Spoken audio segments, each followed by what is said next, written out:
G'day, freedom fighters and freedom lovers. Did hear a very interesting tale during the week. I'm not going to repeat it too much, but yeah, there's definitely some freedom lovers out there. It's sort of made me wonder a little bit too much about what happens on the other side of these screens sometimes. But anyway, fighters, lovers, whichever way you want to be. And I think this person probably knows what I'm talking about. It was, yeah, very unique conversation to say the least. So, yeah, it certainly changed my perspective of how this podcast may affect some people.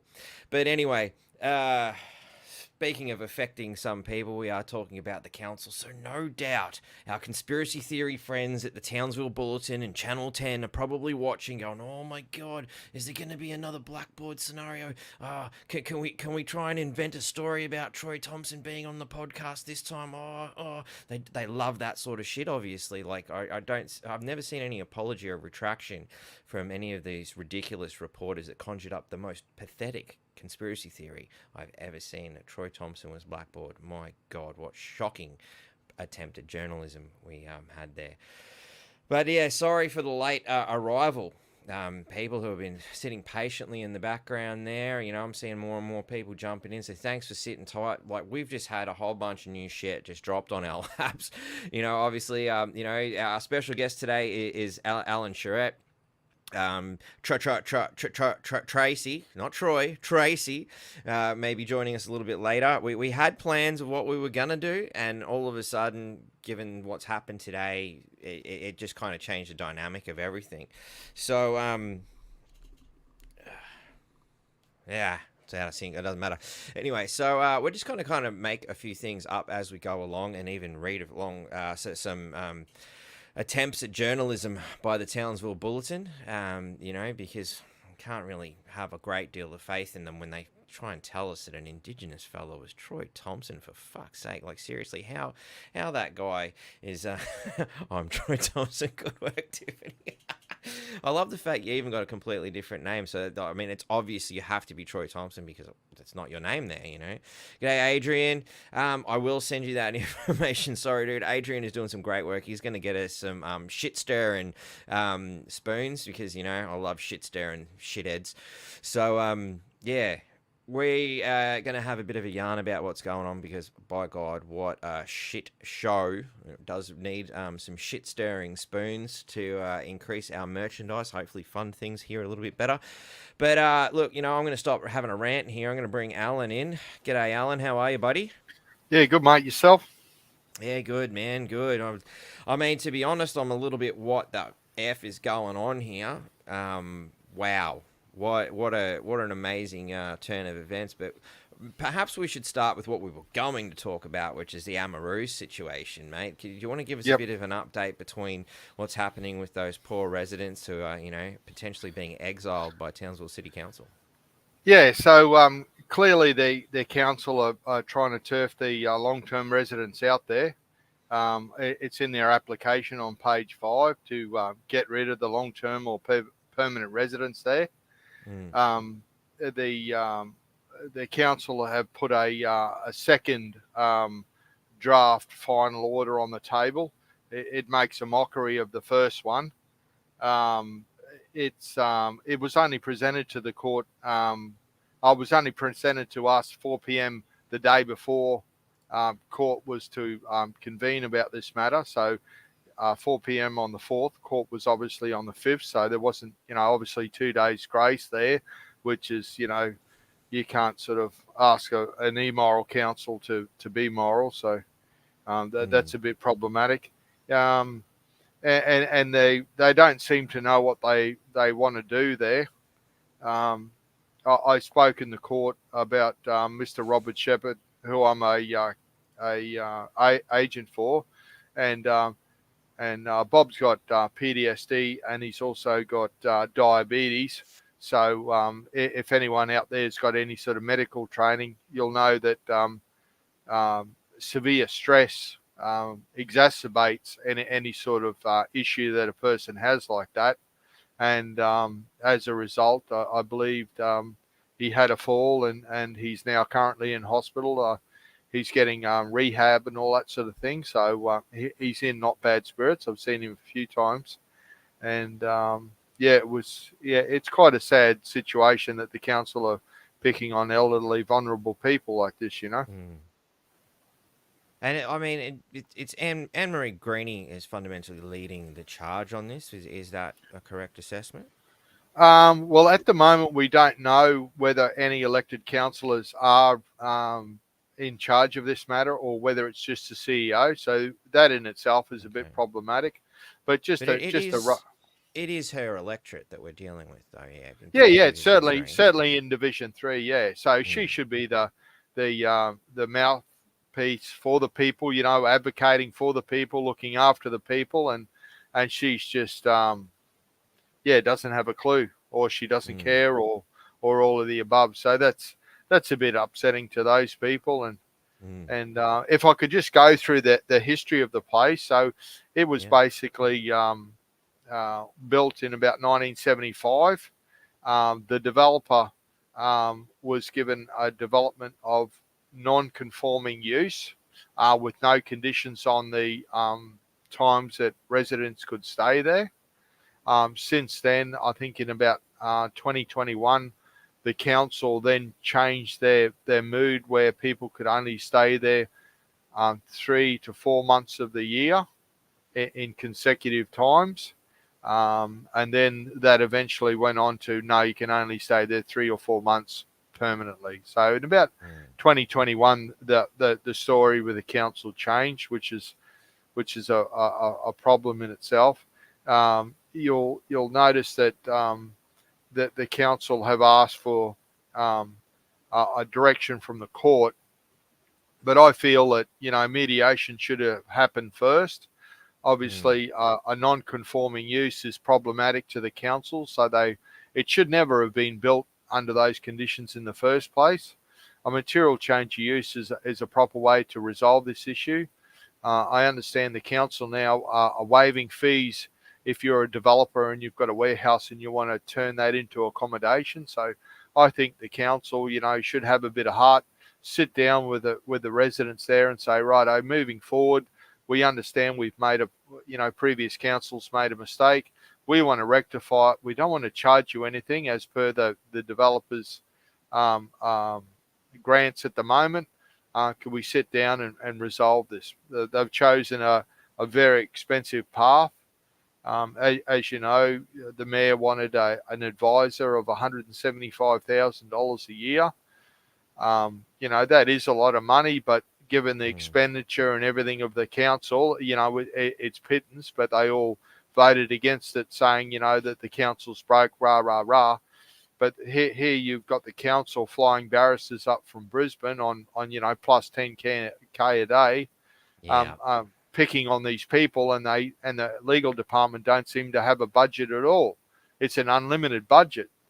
Yeah, and it's not an isolated issue where they're grabbing barristers from down south. As if you refer to the previous podcast, what "Council Stole My Chickens" it was called, where Mm. a lady there has basically had her chickens removed, and again barristers flown up from Brisbane to attack ratepayers.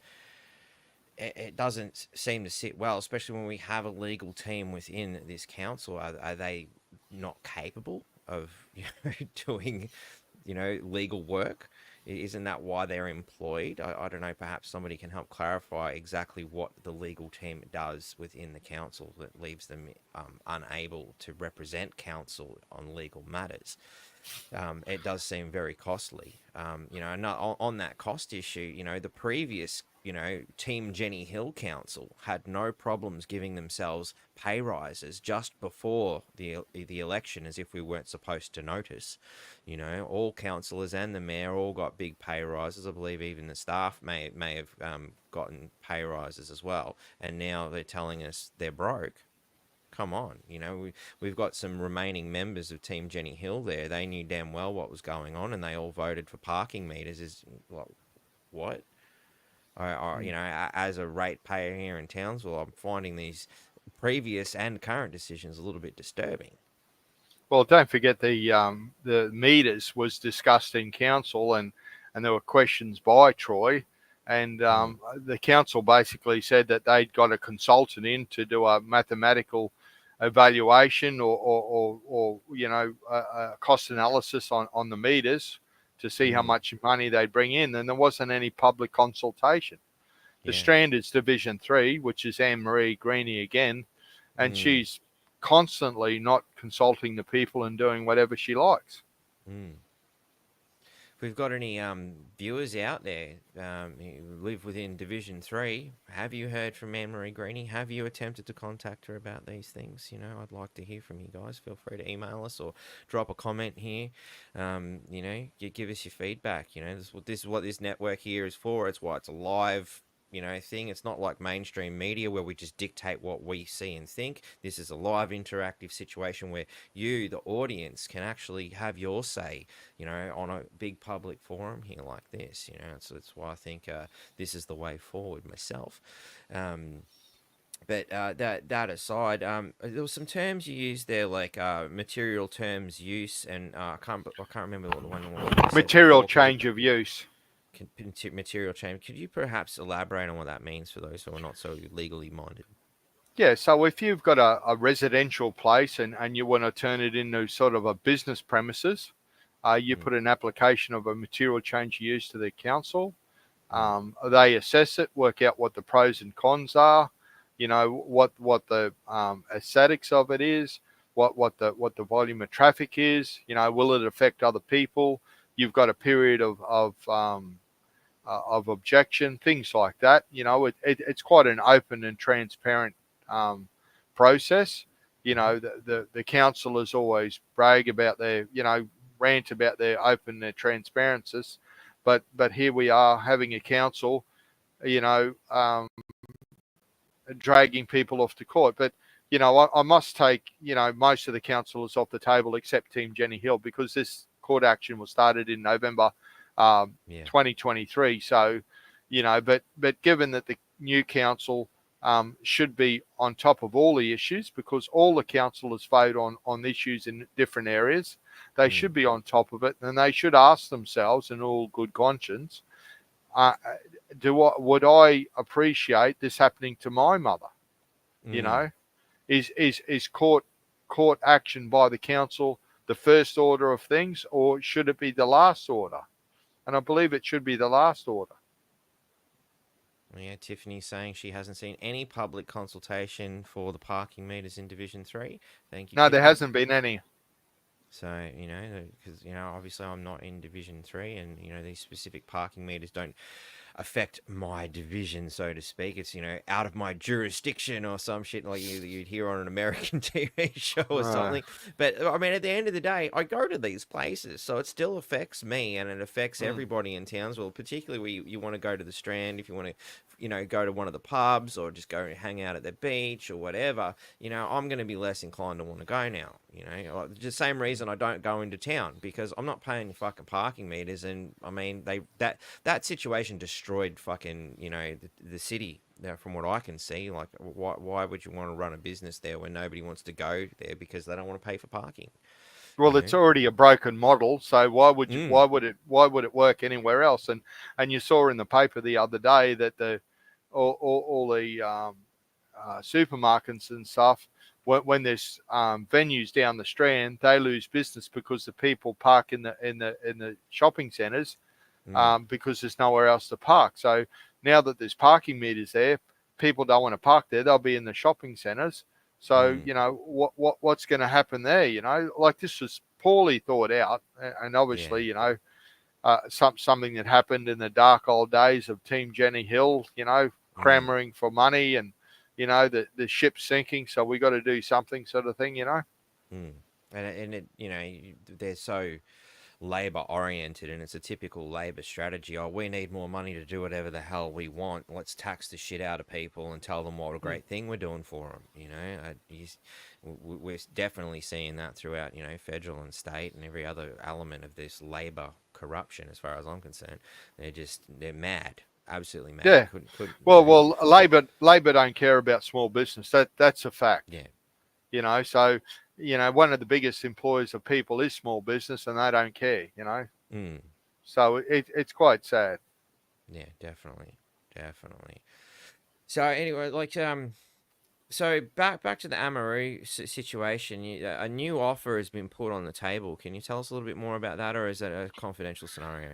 So I can talk about it, but I can't talk about the Pacifics, obviously, because it's Mm, an in-conference thing. But given it's a new one there, we've got a couple of options there. We can either accept it or go back to mediation. Um, I've spoken to the four people that I represent, and they're not very happy with the new offer. mm, So I guess mediation. We'll go back to mediation. We were on at mediation on the 13th of the 8th. mm, That was quite fruitful. In the Planning and Environment Court, the council did their best to try and get rid of mediation and not have it on the table, and it was a waste of time. And here we are at the next court sitting, and they're saying how wonderful it was and how fruitful it was. So, I don't know whether I should put a bill into the council for doing the right thing or what, But um, when you look on the face of it, with regard to the second offer, the first offer was obviously shrouded in rubbish. You know, mm, what was said at that mediation was absolute rubbish, and for them to come up with this second draft, but mm, a lot of the blokes have said, quite rightly so, they've paid their taxes, and they don't want to have the council tell them what to do and how to live their life. They want to be left yeah, alone. And I think that was the catch cry of Tony Green. I just want to be left alone and mm, live my life, yeah. And I can understand that. Mm. So, I mean, people might not be aware that it is fundamentally a resort, Mm, and you would typically expect a resort to be sort of a place where people sort of come and go and book their mm, holiday or whatnot. But under the previous agreement, there was nothing to say that you couldn't just buy a little unit. As I understand, a lot of these are sort of retired single blokes just mm. kicking out their final days in a resort on Magnetic Yeah. Island because there was nothing to stop them from purchasing their own unit and living in it. Well, they And did. now, Did yeah. Well, they and did now the strata council's title it. changing that. Mm. Yeah. Well, they So did explain that. What's a strata. strata title? So strata title is where you have a unit complex, and Mm. then it's broken into pieces. So a unit complex of 20, you can break that into individual lots and own that yourself. And this Yeah. is what happened at Amaru. Um, Previously to the present day, the place had gone bankrupt 4 times because the letting pool was too big and there wasn't enough income to justify itself. Now Mm-hmm. that there's permanent residents in there and there's less people in the letting pool, it's now a viable option. And with the council's offer, they want to put more people in the letting pool, and obviously that financial model is broken. Mm. So I don't understand where the council's coming from at all. Mm. So there's got to be some motivation for council to want to push this. Do we have any inkling as to what it might be? Do they plan to develop this in some way, or are Oh, they trying to rumors. bankrupt it for a specific purpose, perhaps? Or are we just, am I just throwing ideas into the wind because that's all we have? Well, these are all possibilities, but obviously, the model where everyone's in the letting pool is a broken model, and Mm, that's why it's gone bankrupt 4 times before. Um, mm, the whole situation with the council where they don't mediate, and they said, oh, well, we've had heaps of complaints. Well, hold on, if you've had all these complaints, you know, why haven't you done something about it before this? mm, It's been going on for 50 years. So some of the blokes have been in their units for 20 years and now they want to throw them out. This is ridiculous. mm. Most certainly. So Tina thinks we should be investigating Jenny Hill for crimes against humanity. On what basis has she committed crimes against humanity, Tina? I'm curious to, I'm not saying she has or hasn't.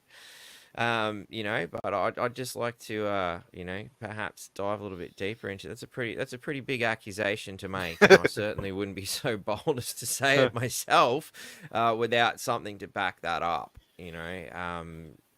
I agree with the fact that I would love to see what the hell she's been up to for the last few terms. I'd love to see, some of the information regarding certain decisions that have been made.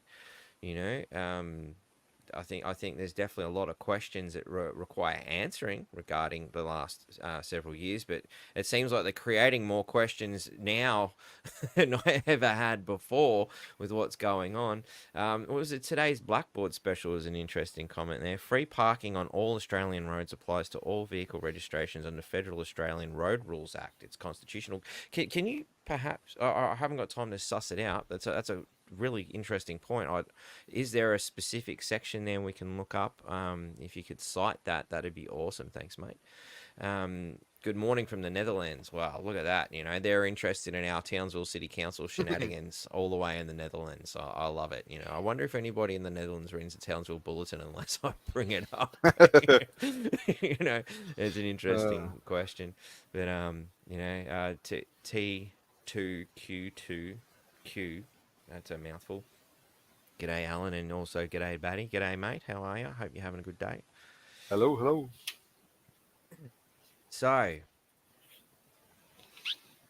is there anything else you'd like to add to that Amaru scenario before we move into the shit show that's happened this week? I just like to say that Mr. Robert Shepherd, I've got a lot of respect for him because he's a Vietnam vet, and I don't think this should happen to anyone, especially return vets. So I'm just so disappointed in the council. It doesn't seem to have any humanity left, and they don't seem to care about the stress on these people, which is quite serious.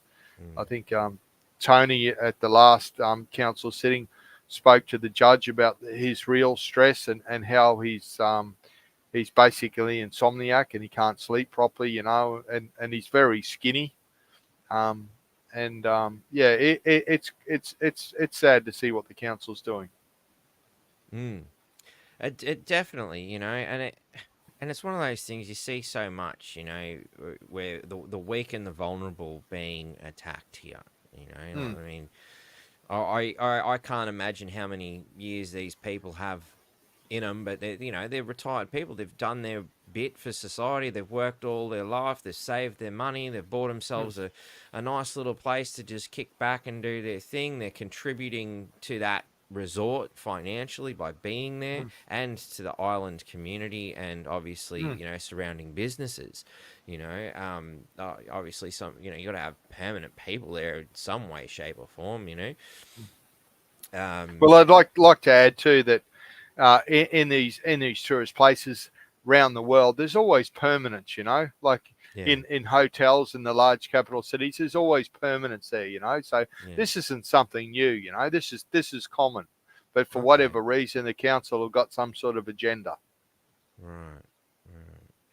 It's an interesting one. Like I said earlier, like in my mind, I kind of think, well, I thought that's how they all operate. I never realized that people permanently moved into those sorts of scenarios. I've heard of retired people sort of selling their homes and all their shit, and then just going, fuck it, I'm just gonna go on cruise after cruise after cruise. They literally get off one and jump on the next one. Because they get all their stuff looked after for them. They get to see the world. They go on little tours, and it seems like a very interesting way to retire. Very stress free. All your shit. They do your laundry. They feed you. Wow, it's like being a baby as an old fella in a sense. It seems like a pretty fucking good idea. And I kind of imagine that these guys at Amaru are doing a similar thing, but they just picked a fixed location. It's beautiful there. There's no question. The island's beautiful. I'd love to retire there too, but if the council's doing this to pensioners, I mean, they've got no respect. Yeah, exactly. And it's one of those things, like just to put it in an interesting, sort of analysis of how Labor is traditionally left and all this sort of stuff. And one of the leftist narratives is they love to, and I particularly hear it from people who promote socialism. And it's very obvious that the Labor Party is a socialist party. They have direct ties to the Fabian Socialist Society. You just want to have a look at any one of the Fabian Socialist magazines, and quite often you see Labor PMs all over the front of it, for example. Yeah. They're very socialist. And again, you can type labor and socialism into any Google search, go and have a look at Wikipedia, and it'll tell you the history of socialism combined with labor, and how they stepped away from that during the period where socialism wasn't popular. So they, basically pretended to not be socialist, which possibly why I was so shocked to find out that they were socialist, and that kind of shit does happen in our supposedly free country. But one of those elements that I see a lot of socialist minded people say is they love the idea of tribalism and all that. And I'm like, well, having hung out with the tribal people of this nation, respect for your elders, respect for Mm. your family and your tribe is a very important part of that concept. Now, socialism is supposed to be the same kind of concept in principle, like communism's a good idea in principle, but it never works out very fucking well No. for the people. It tells you that we're caring about the people. It tells you that we're all one big family. But now we're seeing elements of that socialism pertaining to Team Jenny Hill and obvious Labor ties, where they're not showing that respect. They say one thing and they do another. Mm. Well, look at Venezuela. It's a basket case. So if socialism's so good, why isn't it working anywhere in the world? Mm. That's it. Please show me an example of how well it worked. Oh, what was it? Nazi Germany? Oh, shit, that worked out really well. I think that was Russia. fascism. That's a little bit different. But the Nazis were also called the German Socialist Workers' Party. Yeah, Labor yeah. are the Australian Socialist Workers' Party. Just Yeah, want I to can. make that, that just drawing that conclusion from, words that they themselves use. You know. So, and again, another National Socialist Party, USSR, United Yeah. Socialist Soviet Republic. And again, socialism was what they were sold. And a lot of people were very disappointed when they realized what socialism really meant, because, oh, well, you're not the right kind of socialist, were pushed out of the scenario. And very quickly, communism was in play.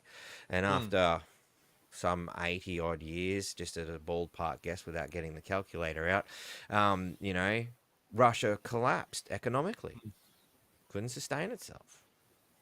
So I'm still waiting to see an example of how well this shit works. Yeah, well, it doesn't work, and if it did work, these people would be leaving Australia and going to Russia. They're not, Mm. or they'd be going to China. If it's so good Well, in China, go there. exactly. If you love socialism so much, please, I'll buy you the ticket. That way I Yeah. won't have to spend so much in taxes to feed all these socialists, Mm. because I'm pretty confident most of them are sitting there on welfare payments or getting some sort of study and sitting there in university learning bloody all about socialism at the expense of the taxpayer. So Mm. could you imagine how much burden free we would be as a society if all these socialist loving welfare people jumped on a plane and pissed off to China, where that kind of thing's exactly what they want. That's what you're trying to do here. If it's so good, please just go there. Let's use the Yeah. last of their welfare payments to send them over. That's my 2 cents and my opinion at the moment. Yeah, no, that's fair So, enough too. yeah. So, shall we move along, my friend? Yes, yes. All right. All right. Oh, hang on. What has Blackboard just said there? I'm just going to grab the comments. Sorry, Janine. Big thanks to Janine for helping us out with comments at the today. Sorry, I'm just going to hold Blackboards here for a second. There's a war for the comments. Batty, Australian Federal Road Rules Act clearly states road taxes, tolls, fees, etc. only apply to vehicles using all Australian roads to conduct commerce. Commercial use of road pays road taxes as form of fee for using a private road system. Refer to Know Your Rights for more details. Cool. Thank you. I do agree with what you're saying, but what the question asked earlier, I don't know if I just missed it, was can you cite the exact sort of line that we're looking for? I just haven't got time to suss it out myself, but okay. Thank you, mate. Oliver See, Yuri Bezmenov deconstructs socialist model in destabilizing nations. Yes, very good, Oliver. I have seen that, and it is very good what Yuri puts forth and shows you how it works. And it's very easy to see. Once you see that explanation, you can really see how what's happening in our own society, how they're implementing that strategy right now. Occupation, 26th of January 1910. I do believe what's being referred to there can be further analysed if you go back to my Red Ensign video. I touch on what's being talked there, occupation on the 26th, when the American fleets came in with their guns open in 1908. So no sooner had we settled before we went into what's known as usufruct. And if you don't know what usufruct is, then you might find you're pretty fucked yourself. But anyway, it's something for another conversation. So, g'day, Robin. How you going? Good to see you here. Ideological subversion, yes. All right, cool. So, moving on to the current shit show. You know, Troy's been dropping a few things this week. A lot of different things. I was going to start with sort of what he said. Let's go back a bit. I'm just going to scroll through his page because he's been dropping quite a bit. So, you know, I'm just going to read from his page. So if anybody's looking for this stuff, I just don't want to open up my own Facebook thing and all the shit. You never know what's going to pop up. His media release from 4 days ago. Subject: Mayor Thompson raises serious concerns about media reporting, councillors in action, and the acting CEO's integrity. Mayor Troy Thompson is calling for transparency and accountability within the Townsville City Council following the acting CEO inserting himself into the CEO recruitment process.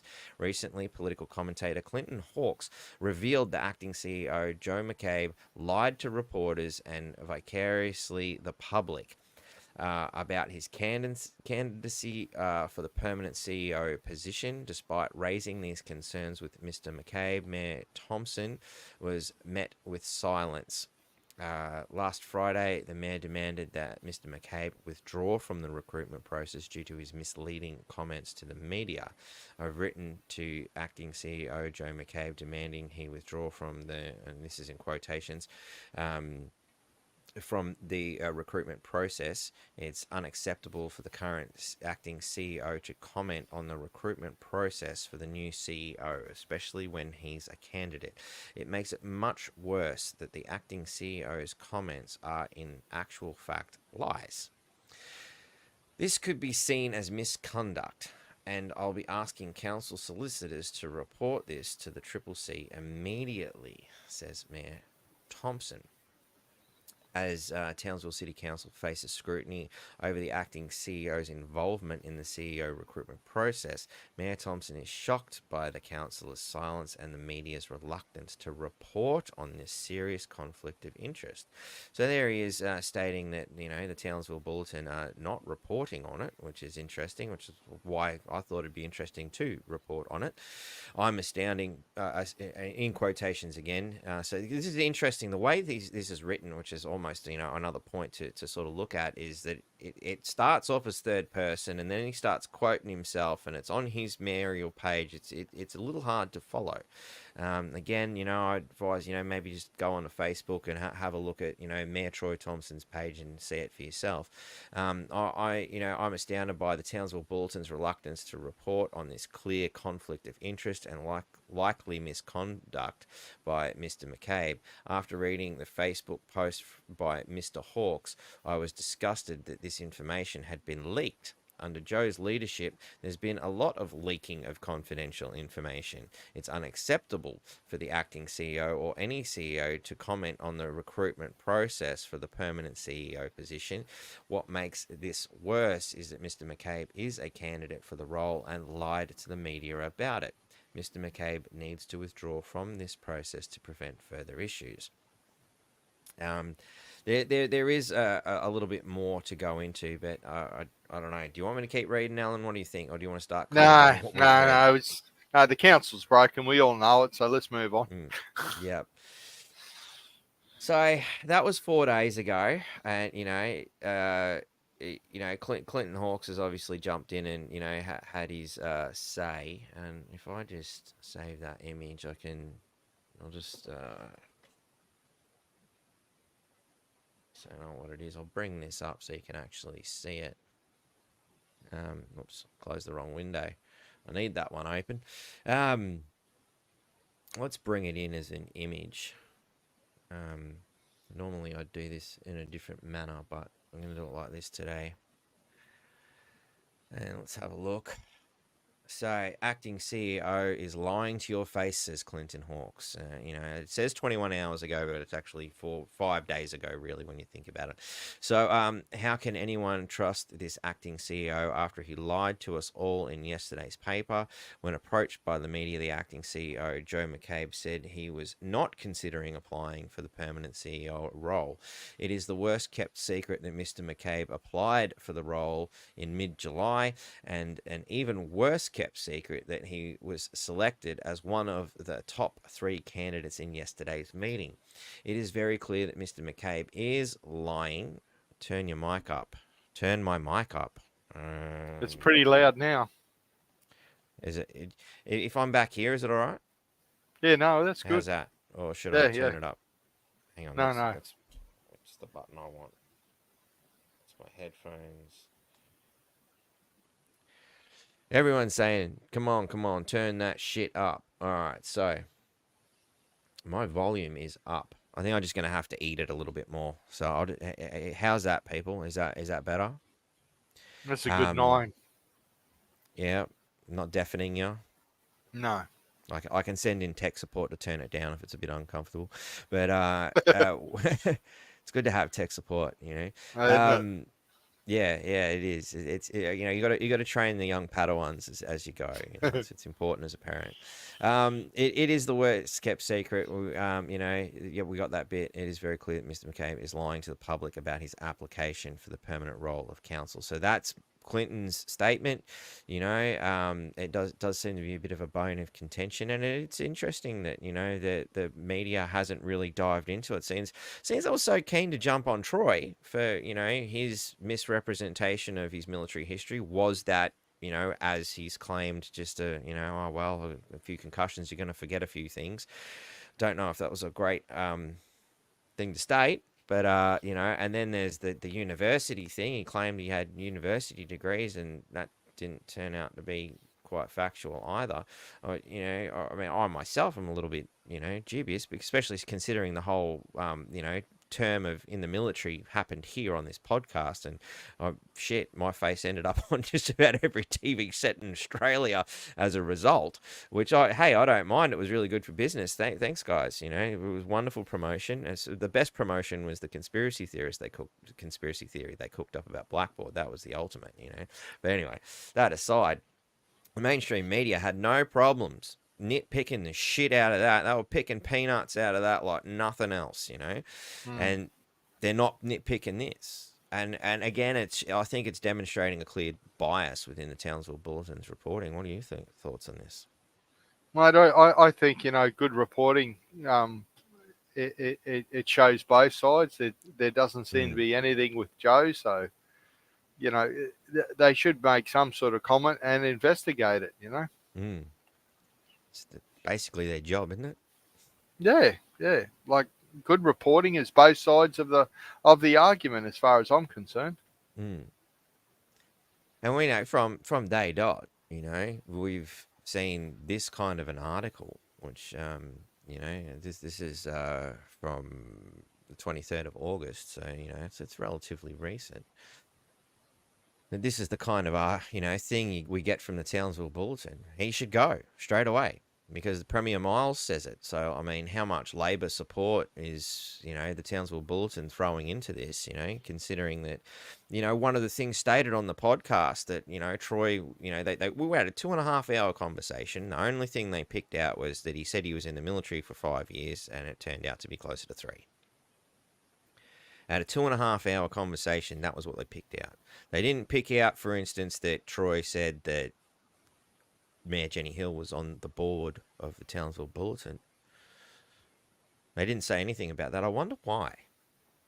And isn't that an interesting conflict of interest? You know, like, it was interesting the things they don't report on. It tells you just as much as what they do report on.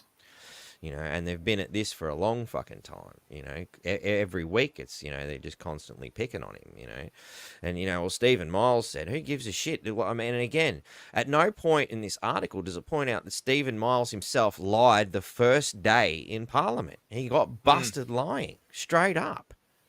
So I mean, all right, fair enough. You want to point out that Troy was, you know, not quite accurate with what he said for whatever reason. You know, I mean, I have my doubts myself. You know, he hasn't come back to this network to explain to the people what's happened. You know, and it's he has been invited. You know, I think, you know, it'd be very good for him to come and do that. You know, and explain exactly what happened there. But again, you're supporting one liar over another. This is fucking ridiculous.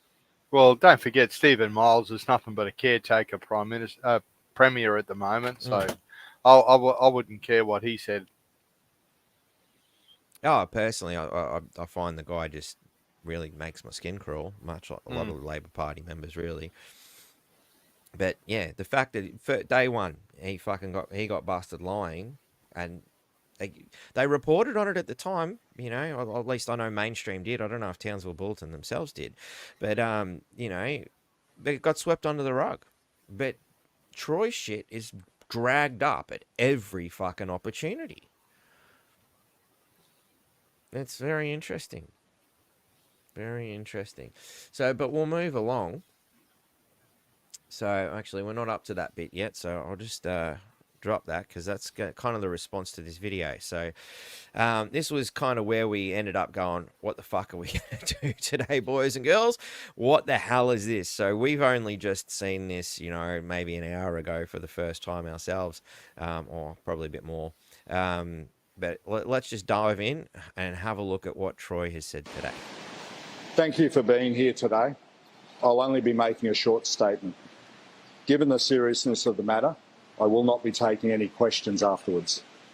It has come to my attention that some very serious and unlawful matters have occurred in this council. I've been made aware that some councillors have received expensive gifts from a candidate who has applied for the permanent CEO role. These councillors have failed to declare the gifts they receive and the personal friendships they have with the candidate. The councillors involved have then used their vote to select this candidate into a short list of 3 candidates for the permanent CEO role. This is a lucrative position worth over $500,000. I cannot be more clear to the councillors that they should not be receiving gifts, that they should not be going on sailing cruises, that they should not be posing for selfies with any candidates who are trying to be selected by the councillors on a very lucrative CEO position with council. It is extremely important that councillors declare any such gifts or friendships with any candidates prior to using their vote to select someone for the role. Information that I have indicates that no fewer than 3 councillors have taken gifts from one particular candidate. These councillors all voted for that candidate to be in the shortlist of this recruitment process. These matters are very serious. They are unlawful. And because of that, I've referred them to the Queensland Crime and Corruption Commission for an urgent investigation. I ran for the position of mayor because I was concerned that this type of thing was happening. The residents voted for me because they wanted more transparency. I reassure the residents that I will continue to fight for them, and I'll continue to fight for a transparent council. Thank you for your time today. Wow. So he's made some interesting allegations, and at no point did he say the word allegedly. They are allegations. Let's be Let's be clear about that. Mm. Troy isn't a judge. He can't be sure that this has happened until someone examines it properly. Mm-hmm. So I think he's made a bit of a mistake there, and he should have said, these alleged actions by the councillors. Um, again, we've heard one side of the story. We need to hear the other side. Mm-hmm. You know, um, was this incident fabricated? Did someone put Troy up to it? There's so much skullduggery in the council. You don't know what up and down is anymore. You Yeah. know, yeah, it's That's quite one of the sad. really disturbing things is like, Struth, I'm struggling to figure out what the hell's going on myself. Mm, It's madness. This is, really is madness. Like, and from day dot, there's a clear line between the councillors and the mayor. When they tried to basically kick him out of the job before it even started. mm, You know, didn't really, okay, fair enough. He may have said some things a bit wrong, but I don't see anybody trying to remove Stephen Miles with the same kind of tenacity for the same fucking thing. You yeah. know, and okay, all right, we're gonna go right. Troy fucked up. He said the wrong thing before, and he's straight in as mayor, and he's off on the bad foot. All right, then Mm, why aren't we doing the same thing to Stephen Miles? That's the way I look at this. If you're gonna do it to Troy, do it to Stephen Miles as well, and you can do it to every other one that's doing the same fucking thing. If you're not allowed to make any fucking mistake at all, then everybody needs to be tarred with the same brush. So, but look, what's happened here again, like you said, I'd like to hear the rest of the story, but already, because of what he said, it's created a bit of controversy in the comments section of his thing, and if you go to that media release again on Mayor Troy Thompson's media release, this is not me saying it. This is the public saying this shit. Stuff like this is the reason you were voted in for you voted in for Troy. I'm just word for word what this person said. Stuff the witch hunt from the start to bring you down. In fact, it seems it's empowered you to clear the swamp. Love it. Go get 'em, says one person, Are the Labor lot up to the usual code of conduct, says another, and I'm just reading it as it falls in front of me. Did you refer yourself for misleading voters on your resume and service to this country? I urge you to dissolve the council and rerun an election, says another.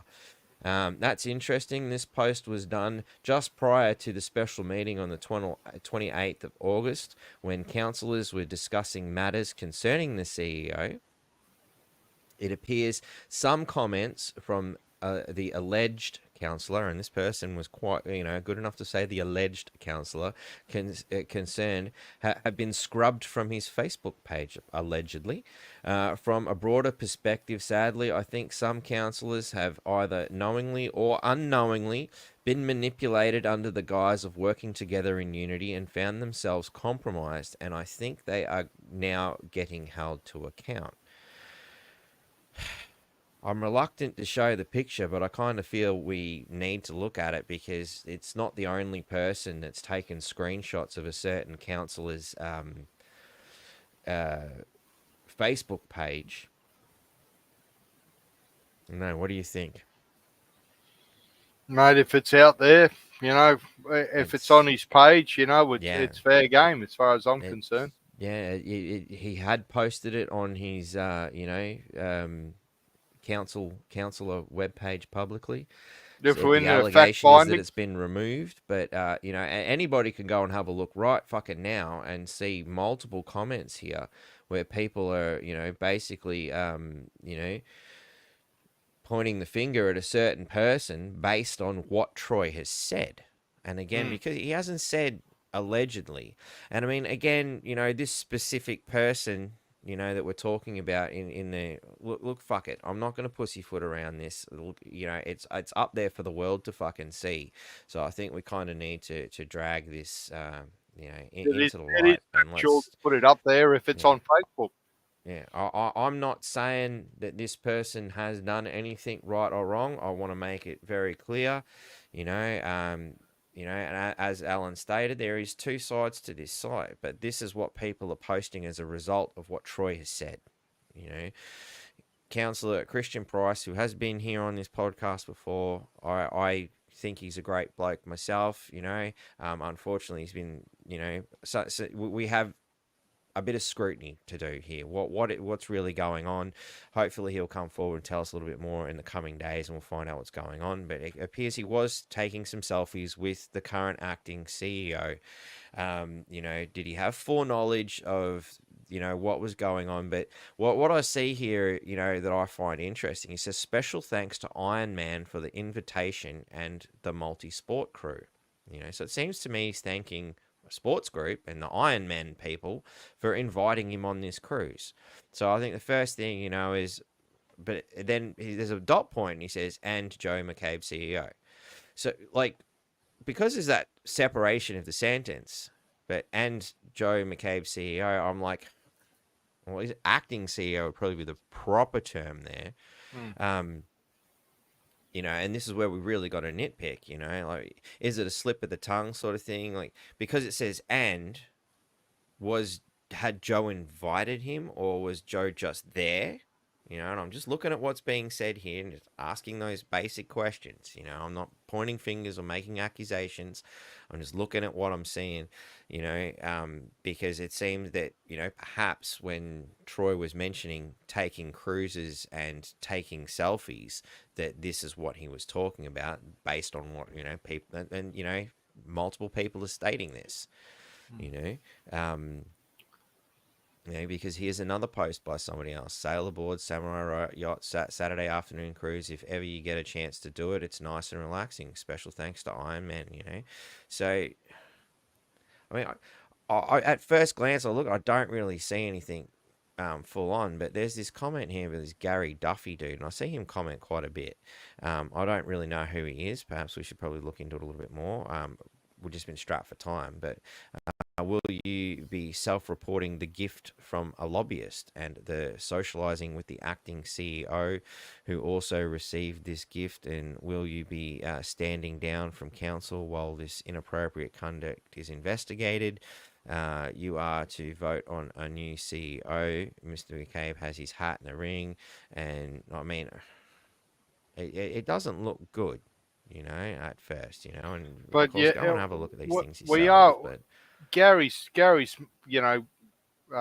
alleging a couple of things there. Self-reporting a gift. I mean, no one knows what went on here. What was it, a gift, or was he in council time? He could have been doing a council thing and giving these people airtime, and obviously he's given this beautiful cruise a bit of airtime, and they're beautiful pictures there. Let's be honest. yeah, And you kind of wish you were there yourself when you look at yeah, it. yeah, I get a little bit jealous there, mate. But I mean, again, until it's properly investigated, or Christian says, "Hey, listen, this is what actually happened," I'm a bit reluctant to jump to anything. Yeah. Yeah, well, I'm certainly not jumping to conclusions. I'm just looking at this is what has resulted from what Troy has stated. This is what people are saying. And But given the council is so broken, I've spoken to Troy a few times about the Amaru issue, and I said to him, "Listen, mate, it's a general view that the council's broken.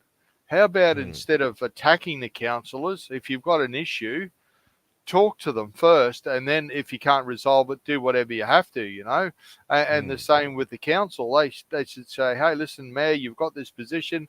I'm against whatever you've got. Can we get some common ground? It seems that the ratepayer is the last person to be considered. Their egos and everything they bring to the table is first, That they're not paid for their egos. They're paid to do a job.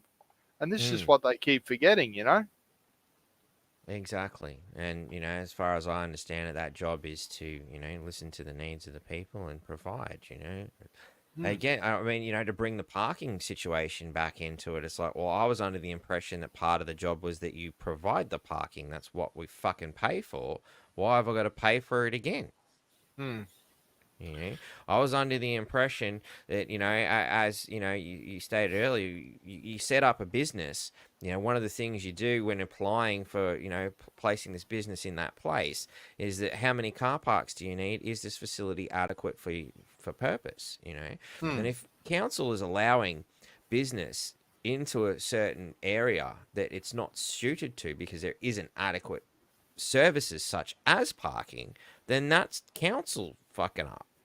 Yeah, absolutely. But the council, blame everyone else. Like the residents at Amaroo. Oh, it's not the council's fault that they made a mistake. It's a residents at Amaroo. That's just rubbish. If you want things to get better, if you've made a mistake, you should own it and go, right, oh, I made a mistake. How do we move on?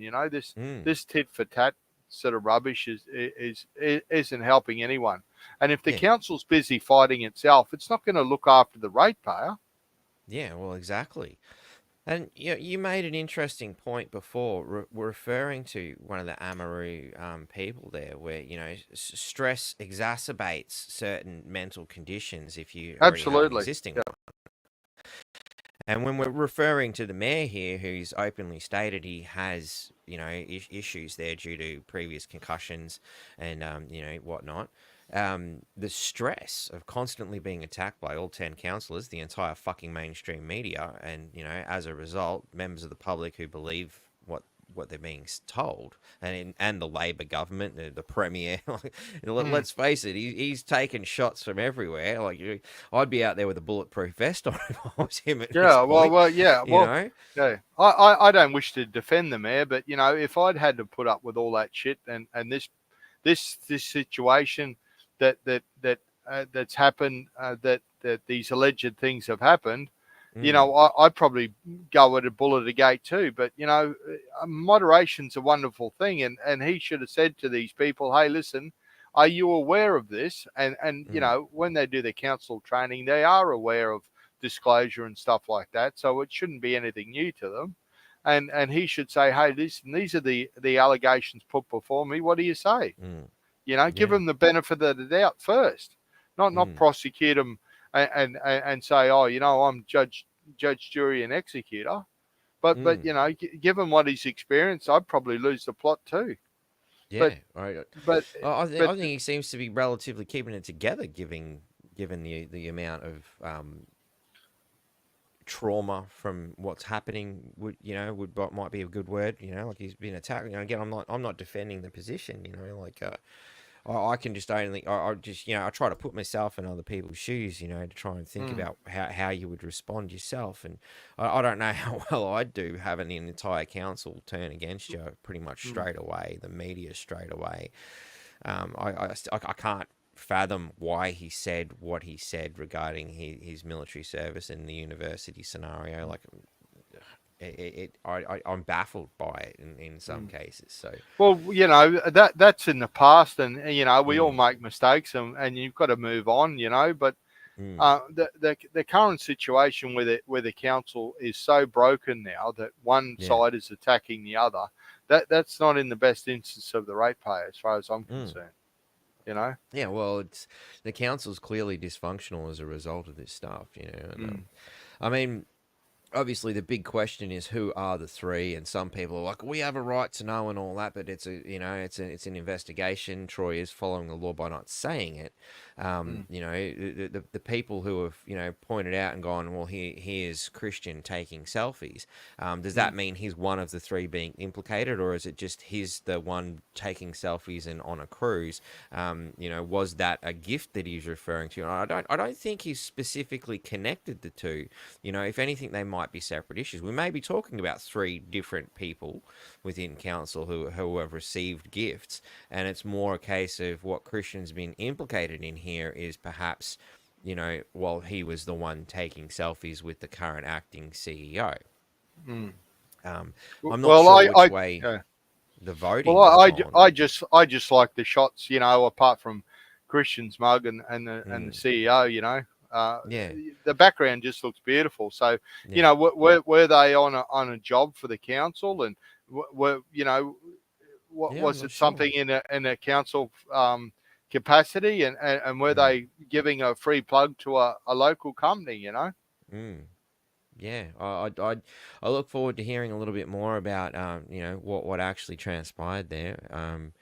Again, like I said, as I try to dissect this, I don't think that what Troy said there was that Christian was specifically one of the three taking gifts. I don't know that this is the gift, or if Mm, it's just he took a photo with the current acting CEO and it kind of makes them look friendly, perhaps, mm, might be the way I would dissect what has been said. And obviously he hasn't pointed, well, this councillor did this and this councillor did that, so we don't know.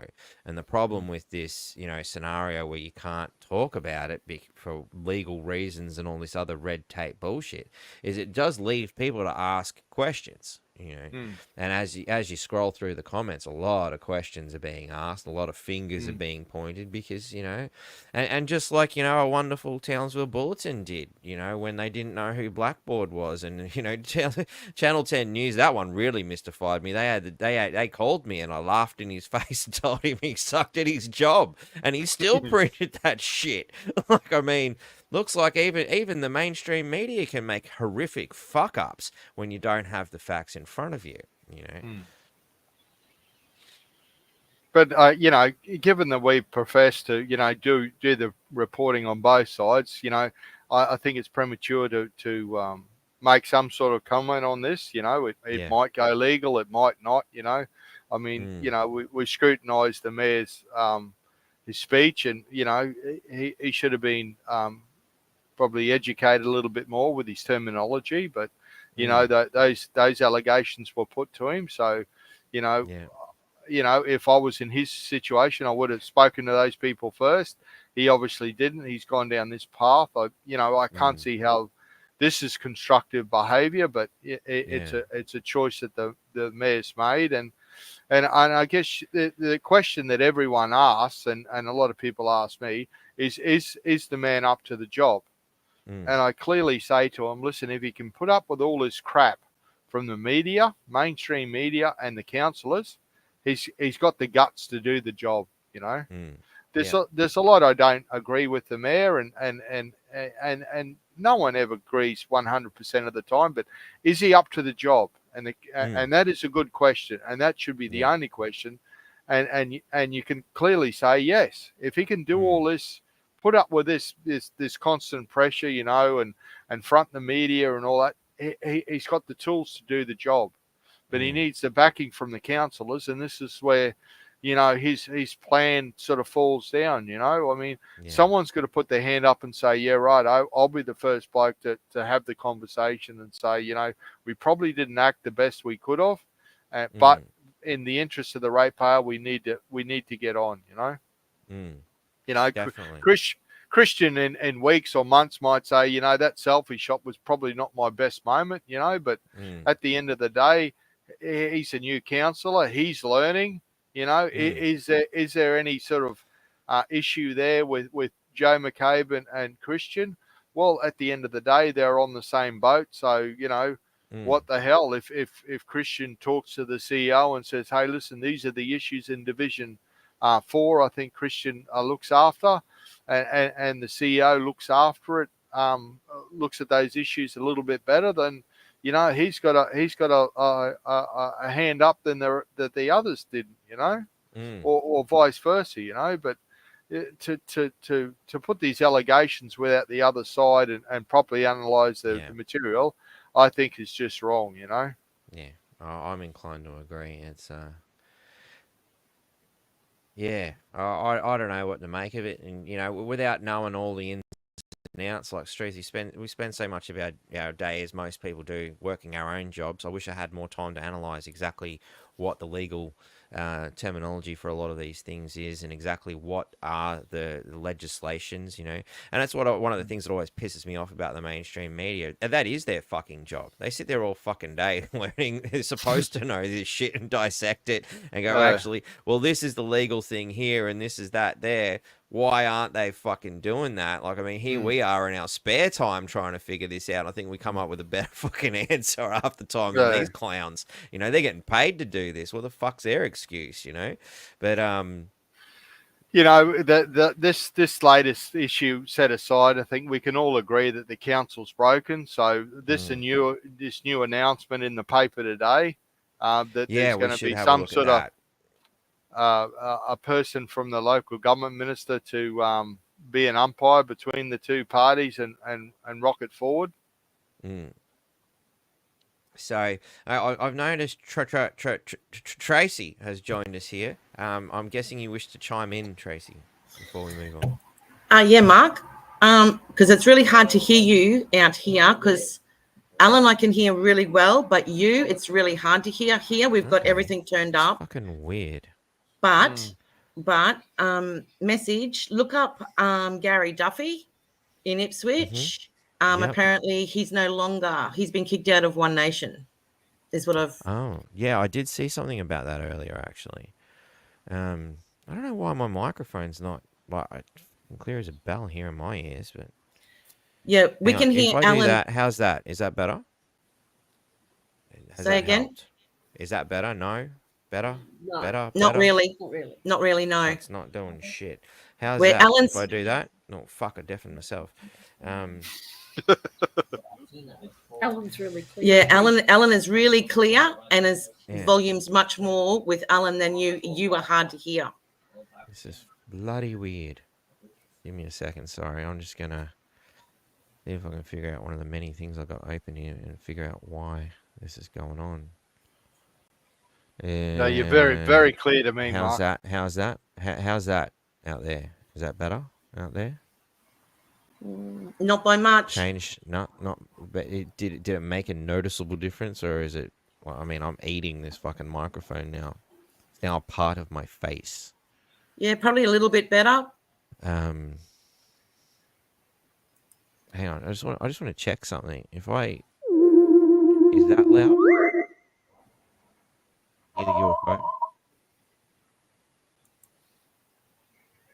How's that? Did you hear the UFO sound? Yep, louder than you. That's louder than me. It's coming through the same fucking source. What the fuck? I don't know. How's that? Oh, hello. So you can hear me when I put the megaphone.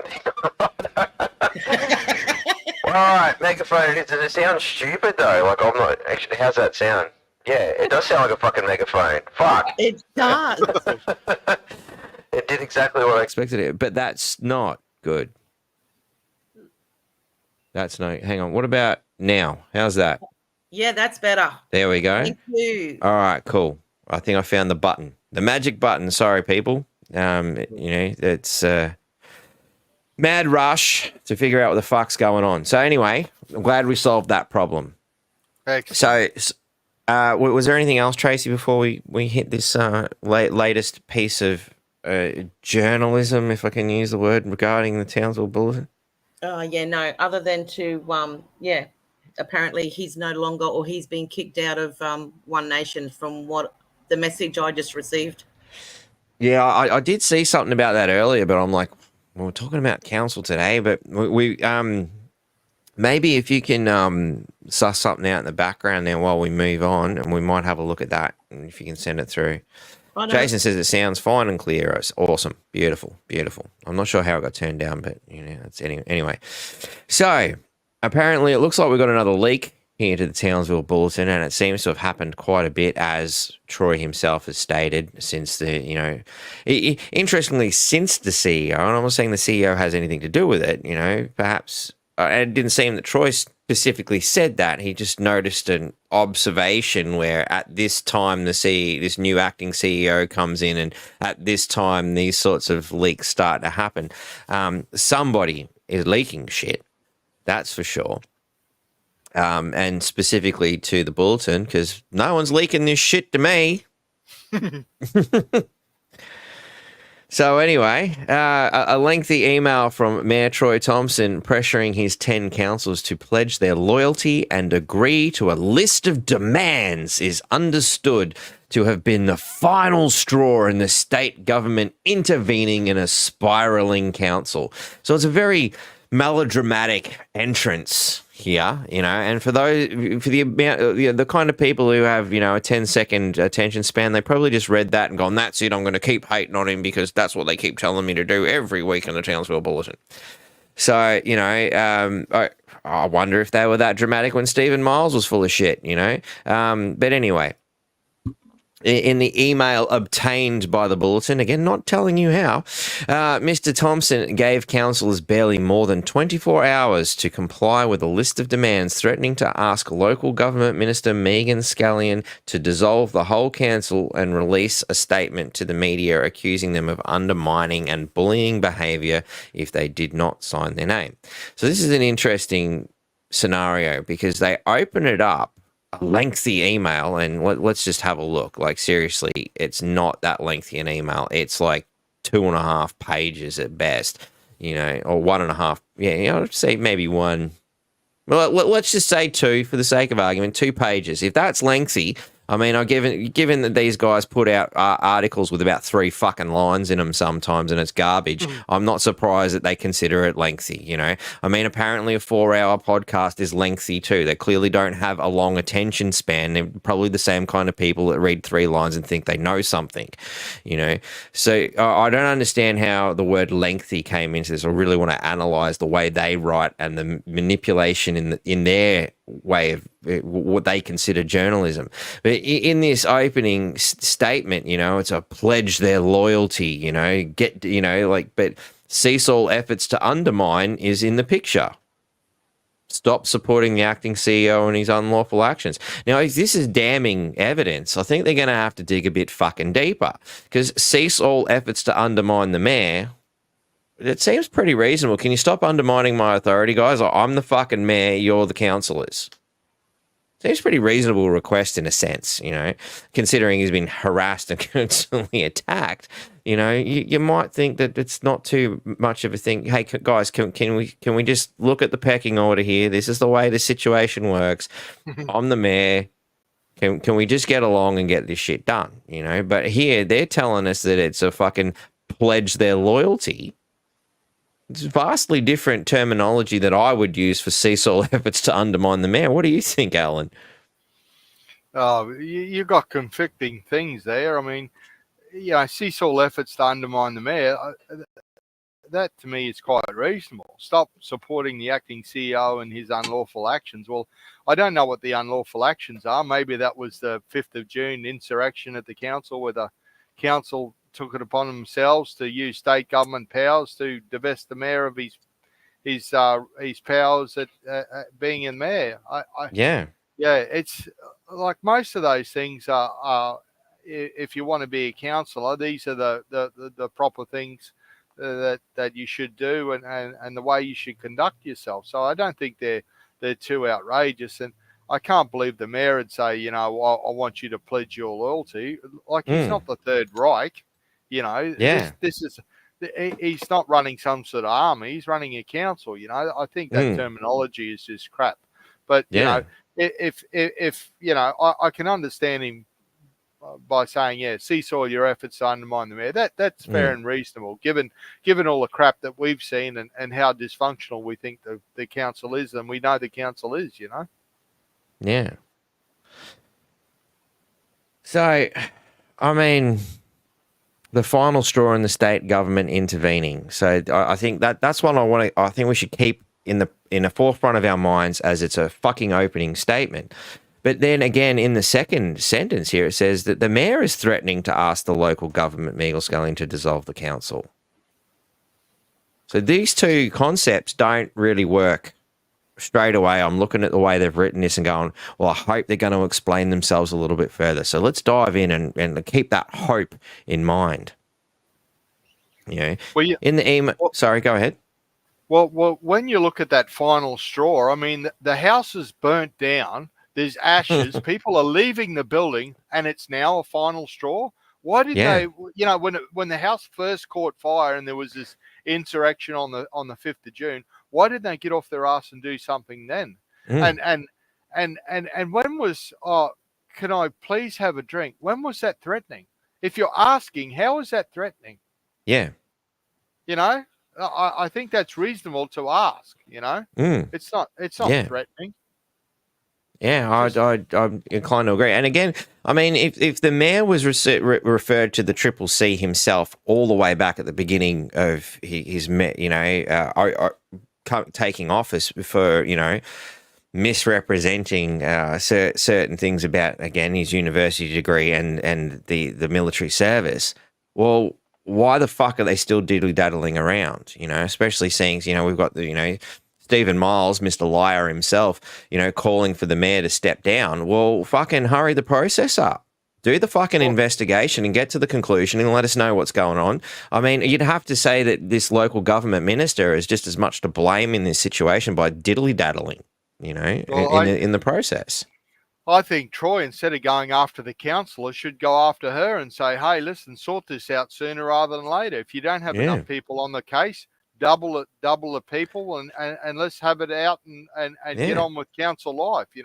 I think Scanlon is the more than half the problem. She's sitting on it and it's festering and it needs to be sorted out.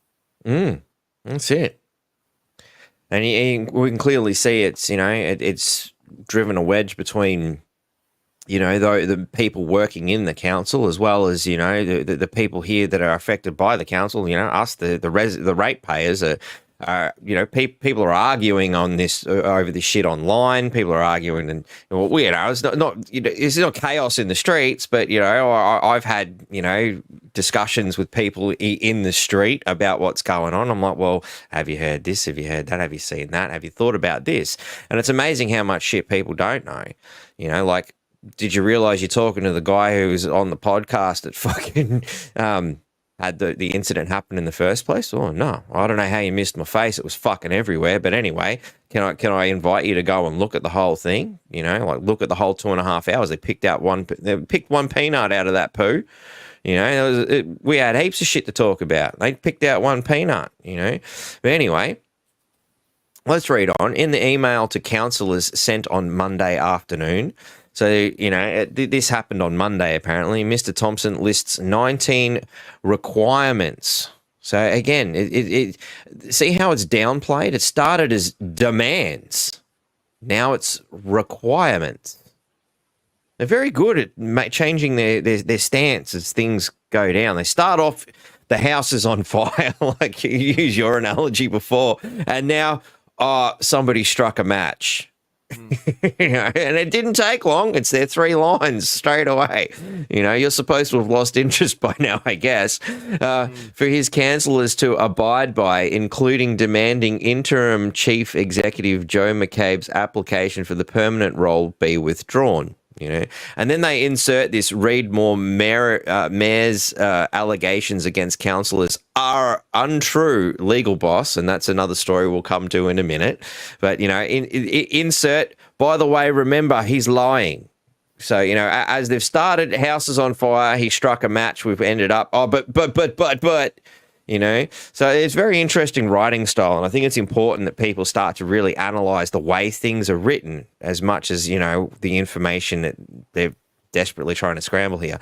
The embattled mayor is the subject of a crime and corruption commission investigation. Cool. That's been, as we just discussed, has been dragged like a fucking ball and chain through the sand on a wet day. Conceding on national television that he misrepresented his military and education claims in his mayoral campaign, which was revealed in multiple bulletin reports. Of course, because you hound him every fucking day. Like, oh my God. No action has been taken by the CCC. Thank you. No shit. That isn't that something that there's a story in itself. Perhaps you could look that one up, And from media questioning, what Struth, the kind of questioning these guys go down, I mean, Struth, look at it, conspiracy theorists, for fuck's sake, which in recent weeks has been directed directly to Premier Stephen Miles. Sorry, lied on first day seems to be escaping this fucking sentence somehow. Oh, it's nuts. Deputy Premier Cameron Dick and Miss, is it MSS? Ms. Skellen. Oh, I could never fucking get this Mrs. and all this shit. Like, even as a kid, I was like, you fucking what? You guys, like, because you're a woman, you got to have 3 different fucking things depending on whether you're married or not. But as a bloke, I don't. What the fuck? How's this work? I don't know. I've never been able to wrap my head around it. To me, I think it's ridiculous. But anyway, the government was unwilling to intervene or fast track the CCC probe. Ooh. The government was unwilling to intervene. It's different. Again, wasn't this the final straw? Fascinating language they use. It's just riddled with such contradiction, It is cool. It is understood a copy of Mr. Thompson's letter was sent to Miss Scallion's office on Monday afternoon, who warned the council to act like adults, and she declared on Thursday the state government would appoint its own advisor to assist the Townsville City Council in its relationship dynamics.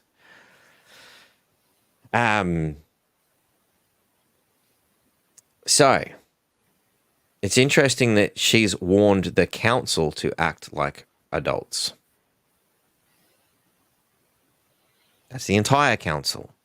Not the mayor, not the councillors, but the entire fucking council. And it's hard to not look at this and think, Struth, this is like the he said, she said fucking crap you got in high school, as I said.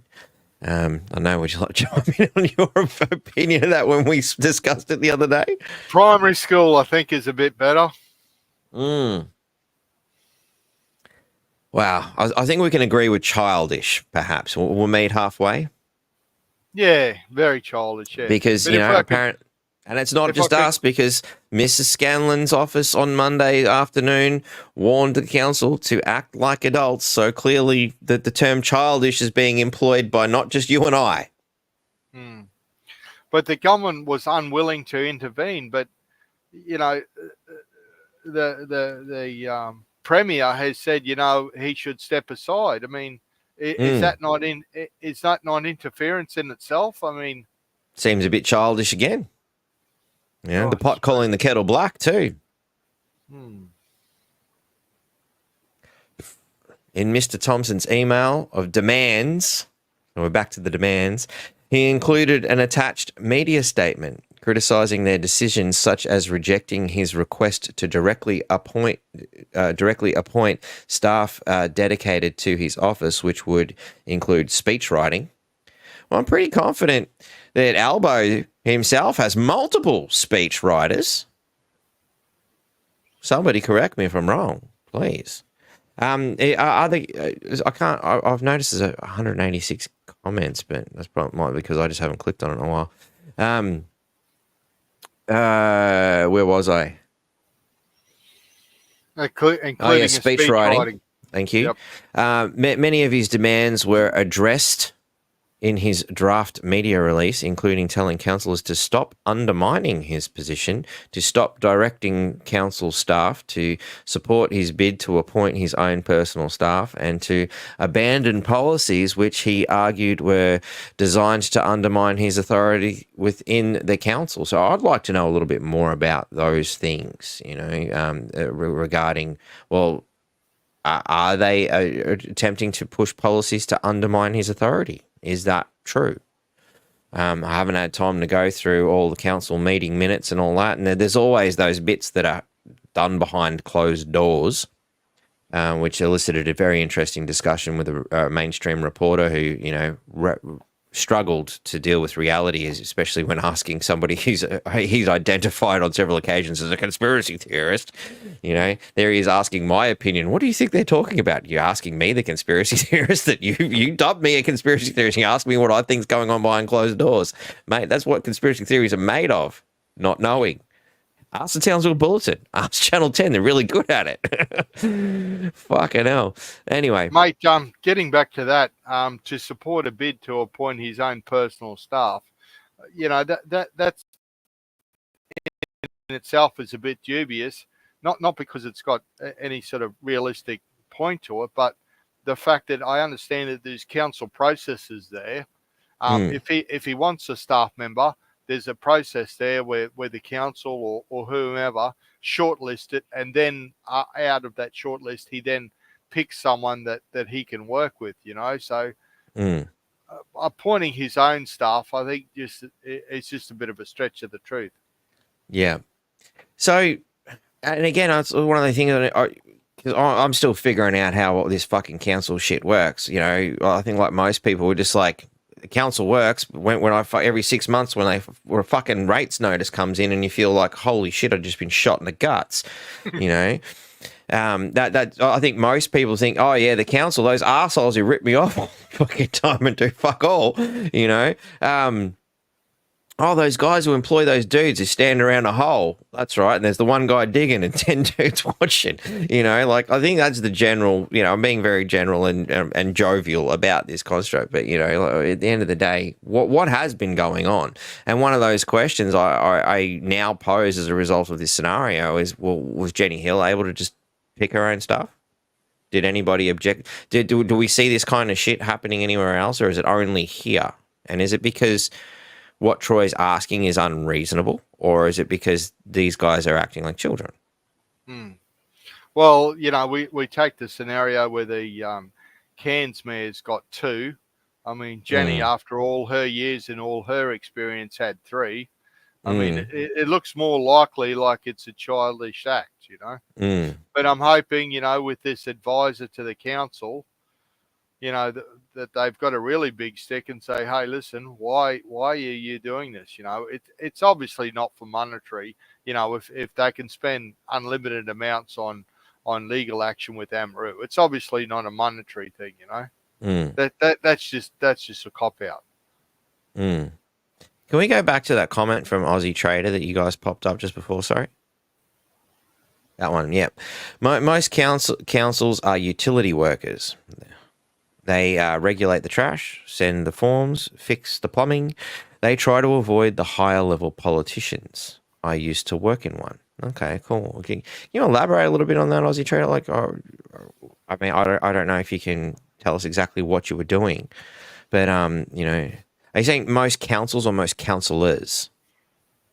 Or I'm just a bit confused by some of the language being used there. If you could define it a little bit better. But yeah, anyway, let's keep moving along. Many of his demands were addressing. Yeah, we did that bit. All right. So, or did we? No, we did. Okay. Other directives include that they regularly communicate with the mayor, participate. So, I mean, this is their breakdown of what's going on. Over the past few months, it's become increasingly clear the actions taken by some councils are politically motivated and are hindering our ability to produce. So, you know what? I'm kind of done with this thing. Let's see the full email. Let's look at the whole fucking thing and look at it for itself, because we've seen the Townsville Bulletin sort of flamboyant reporting on it. Let's look at the facts. So, on the 2nd of September, and it's currently the 6th, to Townsville City Councillors, subject, request for cooperation and warning of political council dissolution. Dissolution. Yep. Is that right? Did I say that right? Yes. Yes. Cool, thank you. So again, that's a request for cooperation. That's the subject straight away. It's a request. I failed to see the word. I demand you bow down to my Fourth Reich, Fifth Reich, Sixth Reich, whichever one we're up to. Dear councillors. Well, it starts very nice. He's called them dear. I hope this letter finds you well. It's starting good, I am writing to address the ongoing efforts by certain councillors to undermine my position as mayor and to seek a resolution that will allow us to work together effectively for the benefit of Townsville city community.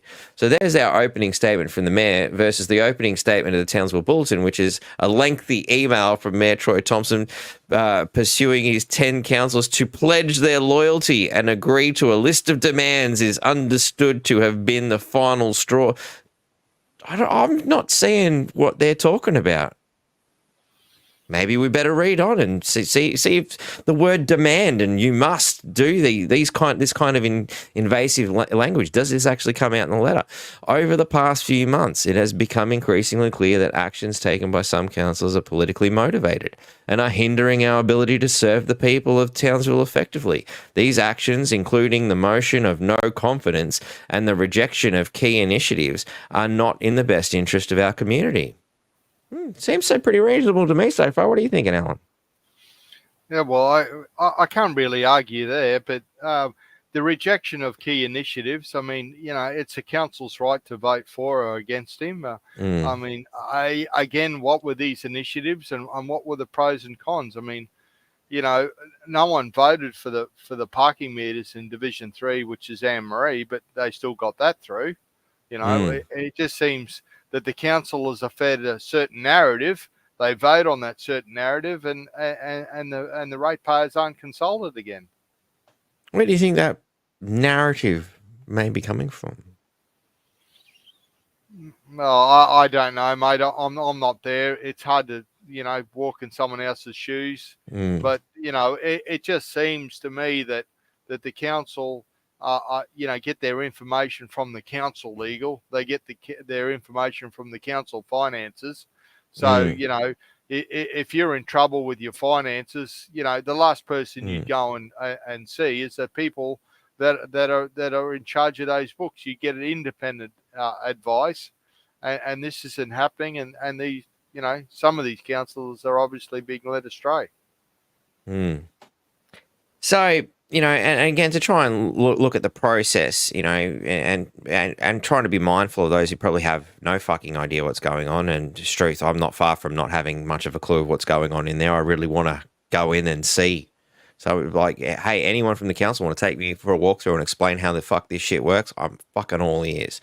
I'd love to see. Come on, let me help you help the people. That's what this is all about, But as I understand it, there's this, councillor, mayor sort of voting sort of side of things. And then there's this big business side of things, hence a CEO, which is generally something you see in a business, where you're saying there's accounting, there's finances, there's a whole, I guess, business structure behind this, obviously accountants, the secretaries, the lovely lady that answers your phone when you say, oh, I think the guy might have missed me bin, Struth, can you send all that around tomorrow and pick up my bin? It's fucking full and, need it emptied, please, because some inconsiderate turd parked in front of your bin and the bin truck couldn't get there or something, But anyway, there's a whole bunch of people there. And obviously there's, the people on the side of the road who hold that shovel with determination, sorry to pick on the council workers, but it's just too easy to, especially when you spend so much time on the road as I do, you see a lot of them standing around doing fuck all. But that be, I think it was easier to pick on them in Victoria because it's not that hot. In Townsville, standing out there fully covered up so that they don't get skin cancer and all that sort of shit, because it's hyper-regulated, I'm sure. Anything to do with the council is hyper-regulated. But, man, it gets fucking hot. I'd bloody... Every time I drive past those council workers on the side of the road and they're like covered up, you half the time you don't even see their sunglasses, the fucking mask on, hat. I mean, is there a person in there or just go past the sand people in fucking Star Wars, like fuck that. Like you must be fucking hot, so I'll forgive the Townsvillian workers for maybe not, going as hard as, you might expect. Well, there's an old saying in the Townsville City Council, Mark, out of the 5 blokes standing around the pothole, it's the worker digging the hole and 4 of management. And that's probably that probably emphasises the problem with the Townsville City Council at the moment. And it could also perhaps, we could alleviate some costs, being more efficient. How many people are being out on a job? Do we really need that many people? Well, you can't look at efficiency need if you're 4 fighting managers? amongst themselves. Well, that's it. And I think that if I could explain the local government to the viewers, is the council vote on things as a block. It's the mayor's job to then take that decision to the CEO. And if the CEO doesn't implement it, then it is the will of the mayor or the right of the mayor to then sack the CEO, which is the head of the council. So obviously the CEO will say to his directors and all that, I want you to implement this, and if you don't get it done, heads are going to roll, sort of thing, So the council and the mayor are the will of the people. They then put that into a policy, then they give that to the CEO, and then he implements it. That's the way the system should work. They should, okay, we've got X amount of issues in all the divisions. Okay, what are the same? How can we go together and fix this, But, it's so broken, they're not looking at the issues. Yeah.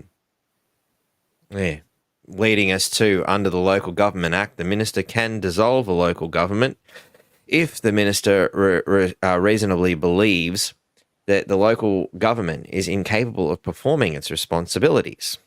It is very clear that the councillors are not wanting this current council to operate properly, and is the case that this current council is close to being incapable of performing its responsibilities. So it's an interesting observation made by the mayor. So what you take out of that? Yes, the minister can do it, but the conditions are reasonably believe. This is a Labor state government looking after what is predominantly, a Labor local government. The remnants of Team Jenny Hill plus 2 other Labor people there, and that's given on their disclosure. Within the council, there's 2 that have disclosed it. But so you've got 6 out of the 11 straight away. So, it is highly unlikely that she's going to do that. Because they've got a majority. And especially before a state government election, she doesn't want to rock the boat. That's why everything's in the too hard basket, and that's why she's not doing her job properly. And I think it's important to see that, you drive around town, there's not a lot of people putting a Labor fucking thing on their fence at the moment. No, not at all. Clearly the support is gone, and you have a look at what happened in the NT. They were very heavily voted against, for lack of a better term. So, well, let's keep moving. I see Aaron Harper the other day said, if you've got issues in your area, please let me know. Now he cares. Yeah. So I was going to get the shirt, dude, where's my car, Aaron Harper? But that might be in poor taste. Who knows? I don't know. I think it's pretty fucking relevant to a lot of poor individuals out there that have suffered that gut-wrenching trauma of waking up one morning to find some little shit stole your car. So it's very upsetting when you pay for it, and you've looked after it and it's gone, or you find it burnt out or it's trashed anyway. It's gut-wrenching. I heard some secondhand information. It wasn't directly given to me, so I'm not going to name names and point fingers. But it was what was of a poor lady who woke up one morning to find her brand new car. She'd worked hard, saved her guts out, bought a brand new fucking car because she wanted that nice new car smell and to know that no other ass has sat in that seat but hers. And the kids enjoyed the same luxury and whatnot because they worked hard for it. And some little turd comes along, steals the car, defiles the sanctity of that clean, unsoiled seat, and now they're going through the process of just getting their shit back, even though it's been found. There's still a big process you got to go through to get your car back. You're living in limbo, without a car. And even when they get it back, then you got to go through the insurance assessment. Has it been destroyed to a certain degree? And anybody who's ever had to make an insurance claim will know, once you take away excess and all this other shit, and we've reevaluated the value of the car, you don't come out with a great deal. It's not enough to buy back what you had even half the time. But then there's, even the kids they're already were saying, we don't want to get back in that car. Like it's now that every time you look at that car, it's a reminder of a traumatic situation. Yeah, well, so there's a lot of things to go into that scenario. So, man, Aaron Harper, where's my fucking car? I think it's a pretty appropriate slogan. In fact, Hey. Labor, where's my fucking car? Is a pretty bloody. And it needs a big F on that too, because they're fucked up. I was even thinking about putting the sticker on the stolen cars you see on the side of the road. Yeah. Well, welcome to Queensland Labor. Yeah, the state. Welcome to the state of Queensland. It's quite sad. It is. So while we're discussing the state of Queensland, let's look at the state of the council. To move forward, says Troy, and ensure that the Townsville City Council operates effectively, I am requesting that all councils take the following actions. In requesting, it does seem like an asking sort of a thing, It's like, and even when I break the word up, there's the word quest in there, and it's a request. Like, we've already gone on a quest, let's go on that quest again. But anyway, like I've asked you before, can I ask you again? I'm requesting, that all councils take the follow action. And here are the list of demands, says the Townsville Bulletin. Engage in regular and transparent communication with the mayor. Seems pretty reasonable. Fair enough. Participate in collaborative decision-making processes and work together to find common ground. Seems pretty reasonable. Yeah. Acknowledge and respect the mayor's authority and leadership role. In any hierarchy, that's generally how it works. You don't see the lower ranks questioning the higher ranks, but obviously this isn't a military campaign, as you stated earlier. But if we were to align that with a military thing, given this is a military town, you don't go against you follow your orders. You respect the chain of command. Well, I think point 3, when you go into the general meetings, they always say through the chair. So I think that's an acknowledgement of his authority. Is there any respect? No, there's not. And he does have a leadership role. I do think he conducts the meetings quite well. He speaks well, and he engages the other people most of the time. The other councillors. I wish I had time to go in and witness some of this myself. I'm too busy paying for the Labor government, to be able to take the time out to go and investigate that stuff. But again, I think some of these things are available online. Hopefully one time I can find time to scratch my ass and stop paying out for the Labor government to actually go and watch this. But anyway, where were we? Identify and prioritise. Yeah, so identify and prioritize common goals that benefit the community. I'm pretty sure that's your fucking job. Yep. Provide constructive feedback and suggestions to the mayor. Pretty sure that's your fucking job. Yep. Support the mayor's initiative that align with the council's goals and the community's needs. Seems like the fucking job. Yep. Build trust through consistent and reliable actions. Fuck, that'd be nice. Have we ever seen that? No. I don't think so.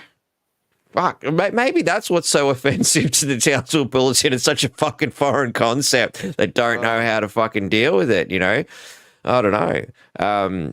Address conflicts and disagreements through mediation and dialogue. Jesus. That's the fucking job. That is the holy grail. That is the holy grail. That's it. There's your list of what a horrible demand. Oh, Okay. shocking.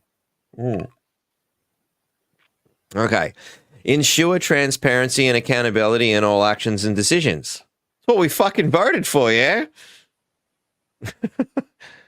And I just like to state that the now North Queensland comment that keeps coming up, that's not me typing it. That's our lovely support staff in the background.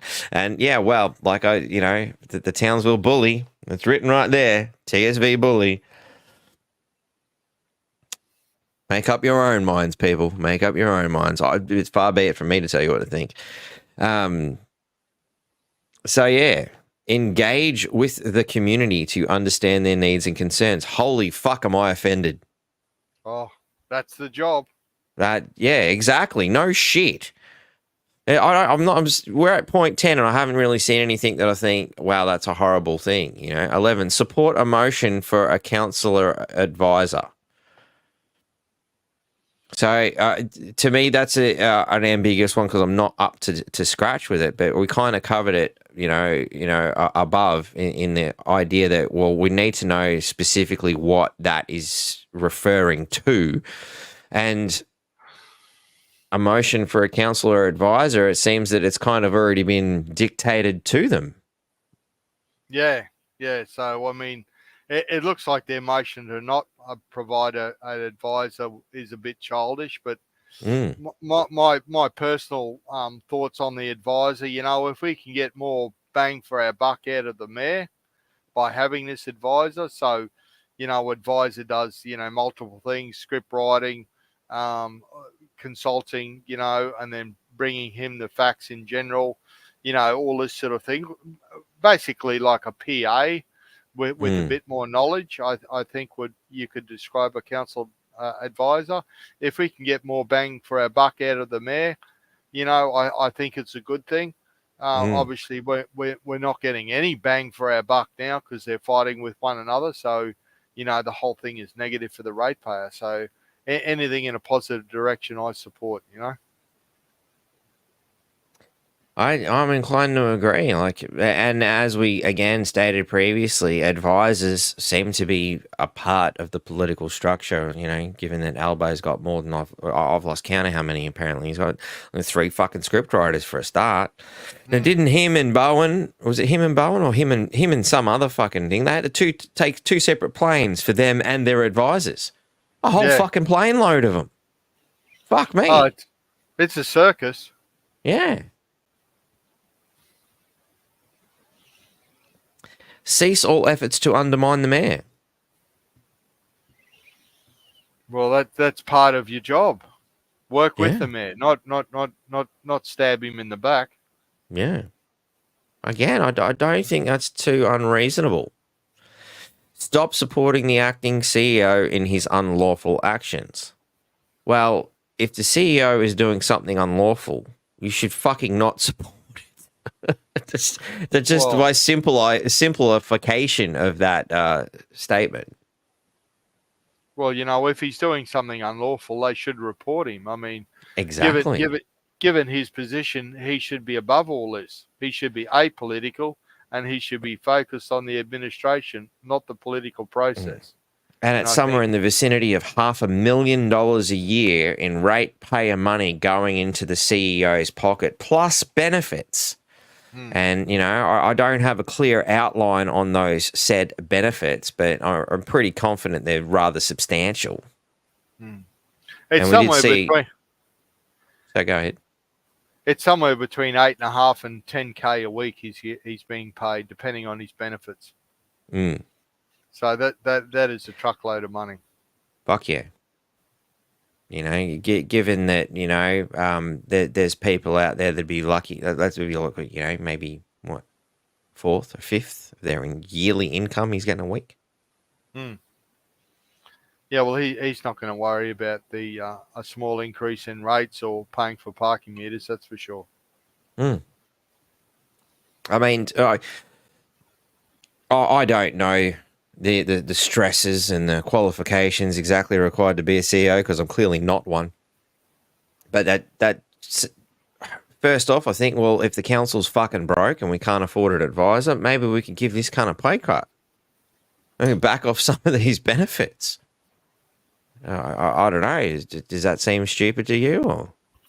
Well, I liked Andrew Robinson in the local election because he said, let's audit the council, and I think the mayor was in agreement to that. But yet I'm yet to see it.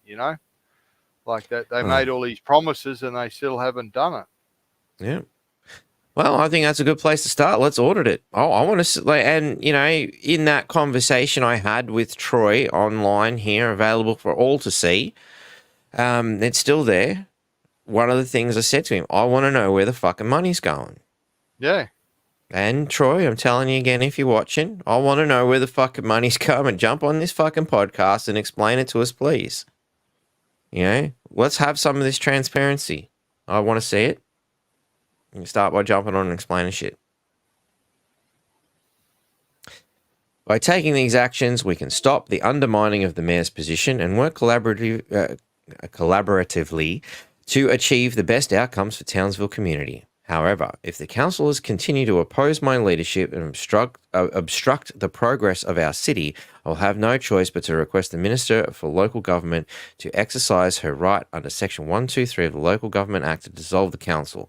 This step is necessary to ensure that Townsville City Council operates effectively and in the best interests of our residents. I don't know. I looked through that whole fucking thing and I'm failing to see the wild accusations of the opening statement. I'm starting to feel that this conspiracy theory and failing construct of the Townsville Bulletin is well deserved. The only issue I have, Mark, in that subject matter is the second part of it. I think the first part is fair enough, Go up a little bit more. So over the past few months? No. Right, the subject matter. Go up a bit more. Oh, like request for cooperation. To cooperate. He should have left it at that, not a warning of potential council dissolution. He should have left that off. He should be constructive, not aggressive, Yep, I'm with you. I mean, the warning is in there. Yeah. It's clearly. I mean, he does state that, and I guess it is. Yeah, it is. Here's a lolly and the rod at the same time, isn't it? Yeah, but it's up to the minister's discretion, and that's she couldn't be bothered, so it's wholly unlikely. So, is it a reasonable threat? Is it a potential threat? No, it's not. It's rubbish. So look at the rest. Yep. All he's asking for is reasonable. Let's just have a look at it. Why can't we do these things? We're being paid good money to look at these issues and resolve the issues of the city, but we're too busy fighting. Yeah, exactly. When they walk into the council chambers, they should leave their egos at the door and put their best hat on and walk through the issues. Yeah. They're not running some, crazy podcast or something, they're fucking supposed to be running the city. Mate, some of these podcasts are run quite well, thank you very much. Oh, cheers. But maybe perhaps with some of the guests as opposed to the host, I don't know. Oh, I'm always willing to have a go at myself. Yeah. Except for what some of the people do, in their own time when they're looking at these podcasts is a bit questionable, but Yeah, I know. I didn't realize I was so inspiring. different strokes for different folks, I guess. Yeah, tell me about it, hey. It really does beg some questions though. Like, what are people doing while they're watching us right now? Let's try not to think about it, man. Let's try to be professionals as best we can. And while we're being professional, I haven't said it yet. Sips, people. Yep. Hope you're having a sip of your tasty favorite beverage. How's that homebrew, mate? Lovely. Thank you. Always good to get user feedback. So, of course, read more. I guess we've got to dive in. What else have they said this week? So again, the same day, 6th of September, this is at 5:45. How many minutes? This is at 5:50. 5 minutes apart. How fast can we roll out the fucking tanks today? All right. Troy Thompson accuses councillors of accepting gifts from CEO candidate. Legal officer says untrue. So, again, we're referring obviously back to the statements made by Troy in the video that we posted again. Should we perhaps drop that again just to remind everyone of where we were before we dive into this? Yeah, why not? Yeah. Well, let's revisit it just so we're all in context of exactly what is going on. Thank you for being here today. I'll only be making a short statement. Given the seriousness of the matter, I will not be taking any questions afterwards. It has come to my attention that some very serious and unlawful matters have occurred in this council. I've been made aware that some councillors have received expensive gifts from a candidate who has applied for the permanent CEO role. These councillors have failed to declare the gifts they receive and the personal friendships they have with the candidate. The councillors involved have then used their vote to select this candidate into a short list of 3 candidates for the permanent CEO role. This is a lucrative position worth over $500,000. I cannot be more clear to the councillors that they should not be receiving gifts, that they should not be going on sailing cruises, that they should not be posing for selfies with any candidates who are trying to be selected by the councillors on a very lucrative CEO position with council.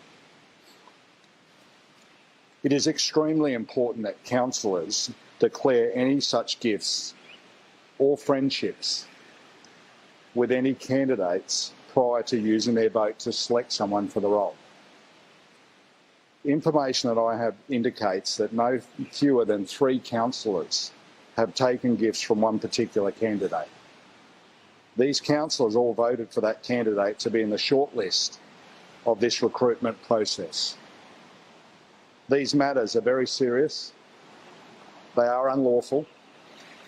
And because of that, I've referred them to the Queensland Crime and Corruption Commission for an urgent investigation. I ran for the position of mayor because I was concerned that this type of thing was happening. The residents voted for me because they wanted more transparency. I reassure the residents that I will continue to fight for them and I will continue to fight for a transparent council. Thank you for your time today. So that's obviously what we are referring to here as we dive into, apparently, this is untrue. It says a legal officer. So Townsville City Council's chief legal officer has dismissed Mayor Troy Thompson's latest spray, love the emotive language, against the council, in which he sensationally accused councillors of accepting gifts from a CEO candidate. Townsville City Council's chief legal officer has dismissed Mayor Troy Thompson's latest spray against the council, in which he sensationally accused councillors of accepting gifts from a CEO. Mr. Thompson held a snap press conference in the council forecourt Friday morning to outline a number of serious allegations against councillors. Again, and they're referring to respect my authority, which brings us back. So they're very certain or making certain that they need you to keep looking backwards and forwards. It's kind of like toilet tennis. And if you don't know what toilet tennis is, you sit down at the wonderful stall, usually at public facility. I think the first time I played it was an AFL stadium in Victoria, actually. And you look at the back of the door because where else are you going to fucking look? And it says, "Would you like to play toilet tennis? Turn your head left." Turn your head left, and it says, "Continue playing toilet tennis, turn your head right. Continue playing toilet tennis, turn your head left." So yeah, that's kind of the way I'm looking at this stunning creation that Townsville Bulletin have put forth here. Anyway, also publishing a video and media release to his Facebook page. How dare he send that out to his Facebook page before we got a chance to do it ourselves. That was very, very inconsiderate of him, is the way I'm reading this. Mr. Thompson accused no fewer than 3 councillors of taking gifts from a candidate. These councillors have failed to declare the gifts they received and the personal friendships they have with the candidate. With one councillor recently going on a sailing trip with the candidate just days prior to using the councillor's vote to select the candidate into the short-listed candidates, Mr. Troy Thompson posted on his Facebook page. The councillors involved have used their vote to select the candidate into a short list of 3 candidates for the permanent CEO position. Mr. Thompson claimed this is a lucrative position worth over $500,000 a year. Less than an hour after the mayor's public press conference, council's chief legal officer, David Sewell, urged media not to republish the allegations, noting the mayor is at risk of defamation action. So, it seems that the Townsville City Council had complete disregard for that request. It's very interesting that they have one set of rules for themselves and another, and other people, and the only reason I'm talking about this is because they have printed it. So I think that's an important point to really look at. But apparently, according to the chief legal officer, David Sewell, the mayor is at risk of a defamation action as a result of what he said. And given that one of our earlier analyses of his statement failed to use the word alleged, could be a contributing factor, perhaps? Definitely. I'd like to make another point here. Given that the acting CEO has been shortlisted on the permanent list, I don't think that there's anything weird or peculiar about that, because he's an acting CEO and he's obviously been doing the job. So what would prevent him from actually being shortlisted on the permanent list? There is nothing. So I can't see anything fishy about that. I would expect if he has done a reasonable job that he is on that list of 3.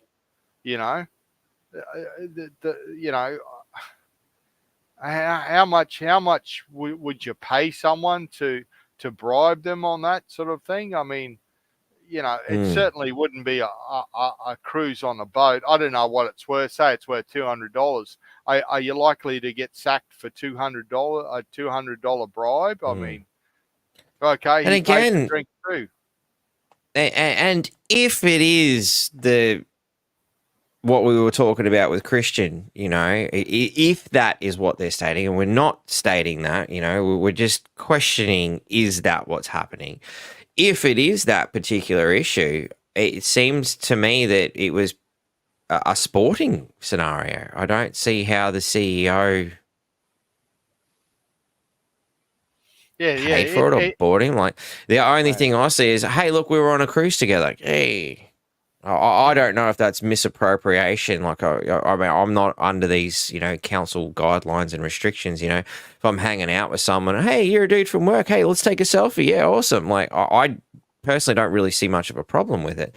But, if that's what Troy is talking about, because he hasn't given names and we're only assuming, I don't see a problem.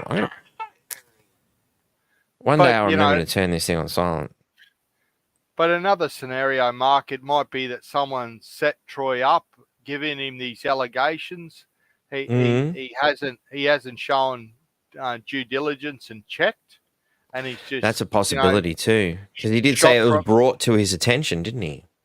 Yeah, like when was it brought to his attention? I don't know when Christian did this cruise, but it obviously wasn't months ago, if I could put it like that. So. What sort of time did Troy have to check this? Did he check it? Well, again, is that what actually happened? Are we talking? Was there another cruise with the CEO we don't know about? You know, I mean, that's just what came up in the comments, you know, and, you know, Yeah. I'm just doing Townsville Bulletin quality reporting by putting that up. I'm just, I seen it on Facebook, you know, just like, you know, somebody on Facebook accused Blackboard of being Troy Thompson and they wrote a fucking article about it, you know, except the difference is I'm openly stating that I don't buy this, you know, I'm not going to write an article going, oh, it must be because I've seen it on Facebook. Mm. But, you know, I can't believe that a councillor, you know, that's on good money, would blow their job for $200 or even $300 for a cruise, you know. That's just insane. Yeah. And again, may you know, if it is a new councillor, hypothetically, who perhaps just didn't quite comprehend the situation, like you said, why not just go, hey, mate, what are you fucking doing? Yeah, why not talk to Why the make bloke a and big say, fucking deal about it? Yeah, that's what makes me think, you know, maybe Troy's had a gutful, you know, after the 5th of June insurrection and he wants a bit of payback. I don't know, but it's certainly Is he suffering not a mental trauma of his own regarding the constant assault? I mean, truth. Like I said, I think I might be a bit paranoid putting a bulletproof vest on at this point, especially after what happened with Trump. You know, like, you know, and the media turns against you. God knows what kind of psychos you create. Well, you can clearly see it's not constructive behaviour. You know, whoever the 3 councillors are, and we're only speculating. Whoever the 3 are, you know, this isn't going to sit with them. You know, if you're one of the 3, you'd be a bit pissed off. You know, being especially if it is a that. wild, unfounded accusation. You know, but yeah, no, I just think it's a bit, you know, the whole council needs to sit around and you know, work out what they really want to do. If they don't want to work together, then dissolve it, you know. Or if they want to look after their jobs and do their job, then fine. Sit down, work it out and get along. You're not there for your ego. Yeah, I think it's a bit disappointing because, you know, particularly seeing as there's new people in there, you know, although I don't agree with some of the things, you know, I certainly don't agree with the statement of you can't be a good dad all the time. That's why I think we should put fucking parking meters in. Which idiot was that? Was that Brody Phillips or was it Brady? It was Brady Ellis, wasn't it? Brady Ellis, yeah. I always get them too confused. Their names are so similar. The Brady Ellis thinks he's openly stated he's the bad dad. I think it's probably one of the dumbest things I've ever fucking heard, and certainly not a wise statement. And he often says he's excited, so, you know. I wish he'd be excited. Struth, what's he doing while he's watching this podcast? Fuck. Oh. Anyway. I wish he'd get excited about the wild pig population at Alligator Creek and do something about it. But, you know, obviously the council's so broke, we can't do anything about that. So all cars have got to be written off, you know. Oh, we've got to pay for all these lawyers for this ridiculous family feud. Yeah, that's right. And Amaru, Oh, yeah. And, of course, you know, there's all those poor ratepayers out there who are not doing their job that we've got to attack. Yeah. And steal people's chickens and shit.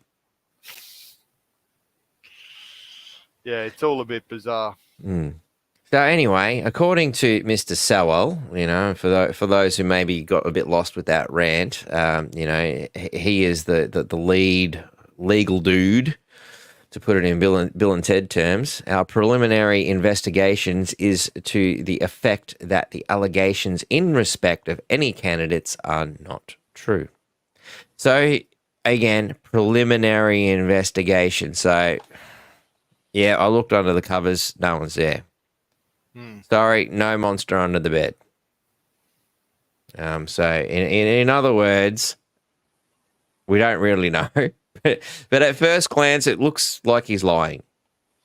And as usual, the Townsville Bulletin has created a huge article on a preliminary investigation. It must be untrue. Much like I read it on Facebook, Blackboard must be Troy Thompson. But, you know, you've got the chief legal officer of the council investigating this, which has been referred to the CCC.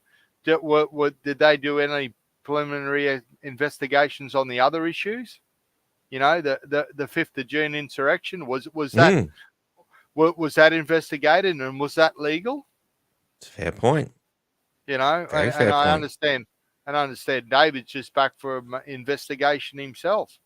He's been referred to too. So, it's just, the whole council's just so broken. Yeah. It's sad because I would have liked to have seen how this would have played out, anticipating, more professionalism, more maturity, more intelligence. But I can't help but feel that perhaps, bucked a lot of them off. Might just be the solution if they can't get along and sort this shit out. I mean, what's Townsville going to look like, by the time we get to the next election, which is, 3.5 years away, roughly? The place is going to be fucked. If all they're going to do is burn every last cent on legal tit for tat, we're fucked. We can't afford these guys to play this stupid game. No, it's absolutely broken. And, like I said, that the house is on fire. It's burnt down. And Scanlon's now giving an advisor. Well, what took you so long? Why did you sit on your hands for so long? Yep. And is it only one advisor that's required for this broken council? Surely there should be one for the councillors and one for the mayor. Yeah. And who is this advisor? Who? Where do their alliances lie? Given that we've kind of got a Labor bias within council, we've got a Labor bias within the Townsville Bulletin, we've got a Labor bias within the state control of the current government, which hopefully will be rectified. Soon. I certainly don't want to see a resurrection. Rescued, I think, is the word. Yeah, please rescue the people of Townsville. Get rid of Labor. And again, it's a Labor-controlled scenario, so I don't know that this is going to help the situation. There's a clear division between Labor and our current mayor, and you can't half wonder, is it the heavy Labor influence in current administration that is forcing this situation? Is it a state that they're like, we can't do it any other way but to force the mayor himself to dissolve the thing? And this is a wild theory, just a question. Has the mayor himself been guided into this position? Is that what they wanted all along, is for him to call a whole fucking dissolution of the council so that they can plant their new fucking seeds in? This is a slippery fucking road. And I hope Troy's watching, and I hope Troy's really thinking about, perhaps who's advising him, because I don't know. But perhaps, has he really thought this through, or is he acting defensively because he's been so inundated? I don't know. I'm very concerned as a ratepayer and a resident of Townsville about what the fuck is happening here and the political games that are being played out in a very childish manner, seemingly to the public. But God knows what kind of very well calculated chess moves are being made behind the scenes. That's what scares me the most. It's a destructive council, and from a ratepayer's point of view, I want it to be constructive. That's why I'm paying my rates for. That's obviously not what I'm getting. You've got a council administration that's just broken. They don't have any money because the council's broke. There needs to be real solutions, and this group of people just aren't up to the task. Yeah, I mean, it's truth. I certainly wouldn't promote, any irrational sort of behaviour. But what if? Excuse me. What if? Big question. Just a question mark. What if the Townsville people just gone, you know what? I don't want to pay these fuckers. Let's not pay our rates. The rates notice just came in not long ago. What if everybody said, you know what? Fuck you. I'm not paying for this shit anymore. And just stop paying them. What would happen then? Well, if you're going to be childish, I'll be childish too. Fuck you. And I'm not saying you should do that. I'm hearing a voice or something coming in from somewhere. Okay, cool. Accidental mic opening. I said, I'm not saying people should do that. But I wonder what would happen if everybody did do that. Just as a hypothetical. I think there'd be change overnight, wouldn't there? Well, it'd be pretty hard to fucking pay all these wages. All these barristers. And all this other shit without fucking money. I think in the general Or they just go and borrow it. Send us even further broke. Fuck you people. I'm going to send you broke. That's what Labor usually does, isn't it? No. Well, in the last council meeting on the one before, there were $37 million in the red. That's the running total so far. That's on top of the 380 that they owe. So it's now over 400 million. But if all the rates come in, doesn't it sort of level out? They end up in the plus or something? I'm not sure what the equation is, but I know that the local government needs funding from the state government to actually work. So if their funding isn't up to scratch, then the council's stuffed, you know. I'm just going off memory. I haven't got an article to pull up, but I do recall hearing something to the effect that Jenny Hill in a previous administration actually refused, I think it was federal funding, because it was a Liberal government at the time and didn't want to help, didn't want to accept. I think it was what's our Herbert guy, Philip Thompson.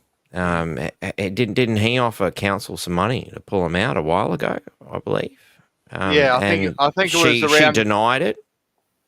She'd around rather 90. Fucking go. Yeah, around $90 million. Yeah, she rather stuck her pride in the way and said no, we don't need it, and obviously she did, and I think Philip did the right thing and called her out on it, you know. Yeah. And now the ratepayers are paying for it. Yep. Thanks, Jenny Hill. Yeah. A long-lasting gift she's given us. Yeah. Again, I don't see the Townsville Bulletin really making an issue with that either. It's astounding how they choose their people or their favourites and their targets. Well, like Troy said, you know, he's a big contributor to the Townsville Bulletin circulation. You know, without him, the paper would probably be dead. So. Yeah, that's a good point. Wow. So, yeah, I don't know that this is much really worth looking in here. Townsville Thompson was elected in March with more than 46% of the vote against Jenny Hill. About 30% of the electorate failed to vote. So that's huge. 30% of Townsville said, fuck you, I don't even want to vote for you fucking bastards, fuck off. Those are exactly big numbers. And that's actually not just here in Townsville. That's a huge trend I noticed over the last federal election, and even the voice thing. I think it was somewhere in the vicinity of about 11 or 12%. I'm just making a ballpark guess. Of Australia said, "Fuck you, I'm not voting." That's fucking huge. The voice was just a huge waste of money. Yeah, mass. Yeah, well, it's truth. I mean, I think that is a huge talking point. 30% of Townsville didn't even want to vote. Like, they're that disillusioned that they're just fuck off. Do we just pay the fine, or have they figured out some loophole for not paying a fine? I may have done something like that in the past. May have not. There, you know, it's not hard if you think about things, apparently, allegedly.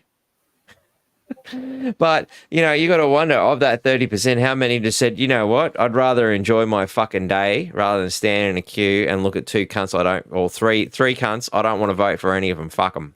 I don't want to play this game. Give me a candidate I give a shit about, you know, for example, you know. Maybe the 30% of the people are just going, fuck Troy, fuck Jenny, and fuck the other guy who I can't even remember his name, you know. Yeah. And apparently even the Townsville Bulletin said fuck him because they didn't even mention much of the vote he got. Oh, right-wing conspiracy group.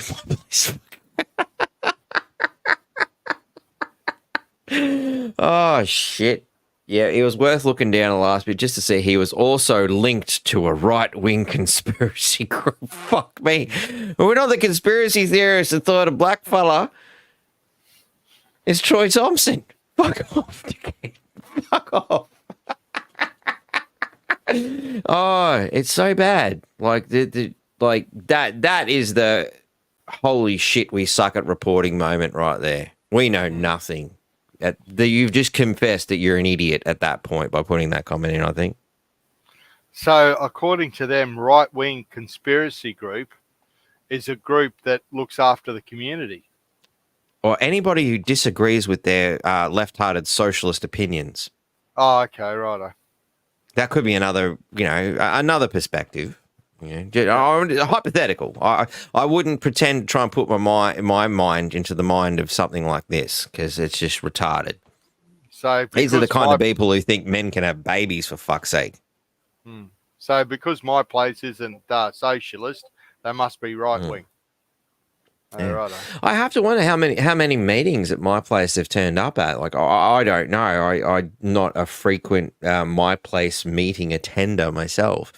So I don't know. Does the Townsville Bulletin put people in there? Have they got some sort of a mole in there? And they're fucking jobs. But what does the word link mean? If he's attended once, is that a link or you know? I mean, is it holy shit that we have a mayor that was willing to listen to everybody? Perhaps the people at my place had concerns that Troy thought might be valid. Perhaps other people did as well. I believe it was The Guardian had a huge article based on certain people that were linked and associated with my place as well. Yeah, they were very concerned, and and again, like that mainstream media continuously insults the group rather than comment fairly or even approach someone for a decent comment. And in any article I've ever seen mainstream comment on my place, it is just derogatory. It is just childish commentating as opposed to reporting. Why are they so derogatory? Aren't they supposed to be inclusive and fair towards people? Isn't that what you're supposed to do? Get both sides of the story and just state the facts.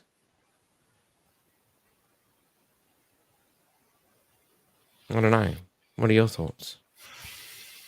It's all a worry. Definitely. I mean, isn't this hate speech from a certain point of view? Don't know. There's a Townsville Bulletin committing an act of hate speech by calling them a right-wing conspiracy group. Because I'm pretty confident that's not how they choose to identify themselves. And with identity politics being such an important element of society, according to lamestream media. Did I say lamestream? Sorry, I didn't mean to be rude. Mainstream media. I apologize for offending any mainstream media people out there. Anyway, right-wing conspiracy group. I can't recall at any point my place classifying themselves as a right-wing or a conspiracy group. See, and again, that's actually a slur when you think about it, because they're saying that they're conspiring. They're calling them a conspiracy group, not a conspiracy theorist group.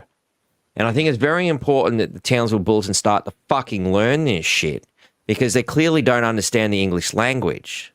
By saying right-wing conspiracy group is actually stating that they are conspiring behind closed doors for nefarious fucking purposes. That is a very, very serious accusation they've just made. And I hope the fucking idiots at Townsville Bulletin really think about that, because it's fucking wrong. And the same thing with this dickhead from Channel 10 who fucking accused me of saying things, you know, what was his exact wording? That I claimed their article was a conspiracy. I'm like, no, you're not smart enough to be a part of a conspiracy. You created a conspiracy theory that Troy Thompson was fucking blackballed. These people don't understand how to apply the term conspiracy and conspiracy theory in the right way. And I find it very, very offensive. Their horrific use of the English language in these matters. But I think I need to take Townsville Bulletin away because it offends me. Hey, Mark, can I just jump in for a second? By all means, please do. So I received a message that I'd like to just read out. Mm-hmm. It just says, mate, I think the minister should dismiss the whole council and let the residents decide.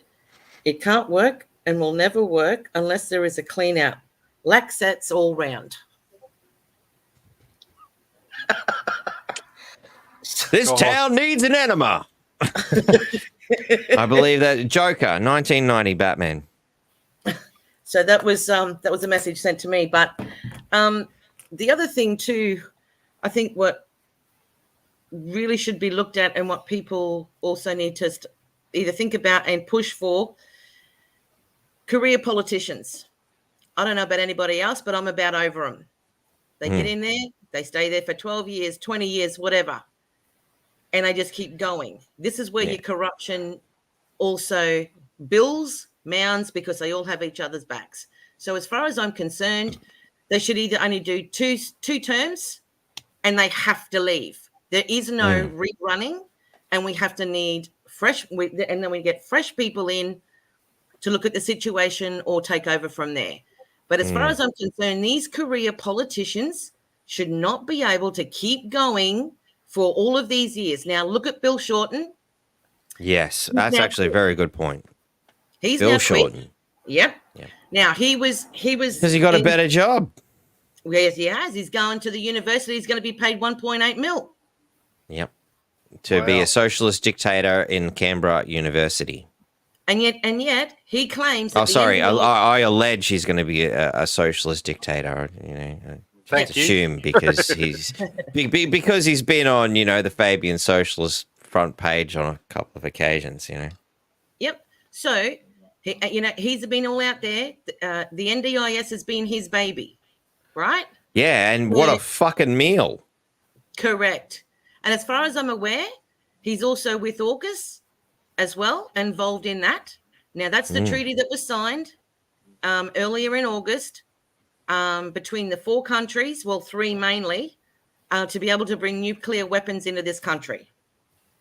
So he apparently was also a part of that. Yet now he's going to leave after being a career politician to step up further to what, earn $1.8 million? Yeah, I don't think so.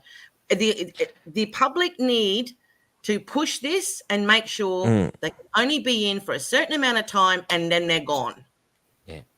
And not handed another fucking cushy fucking job afterwards. Like, you know, and Labor are really good for it. When you look at, you know, I mean, we ejected Jenny Hill.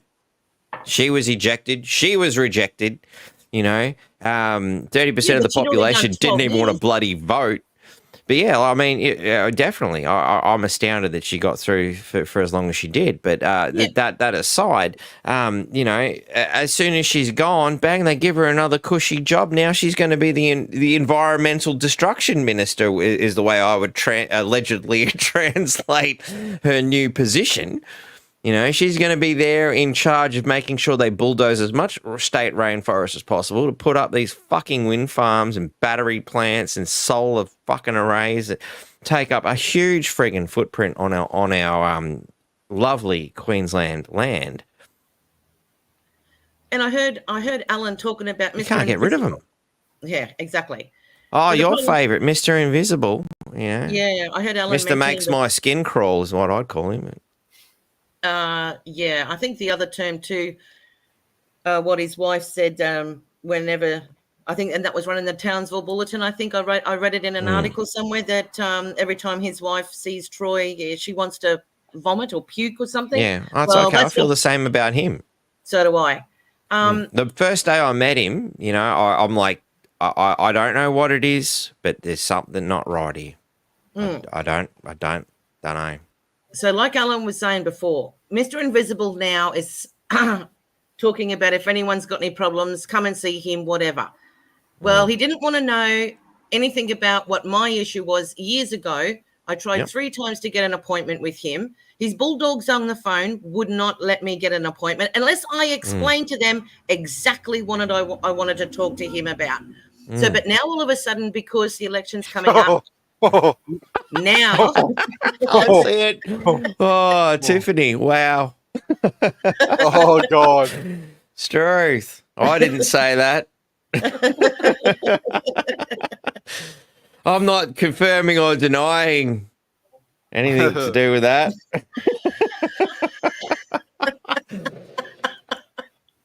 Oh, Struth. Wow. Wow. Oh. This is your public, people. This is your public. This is your legacy.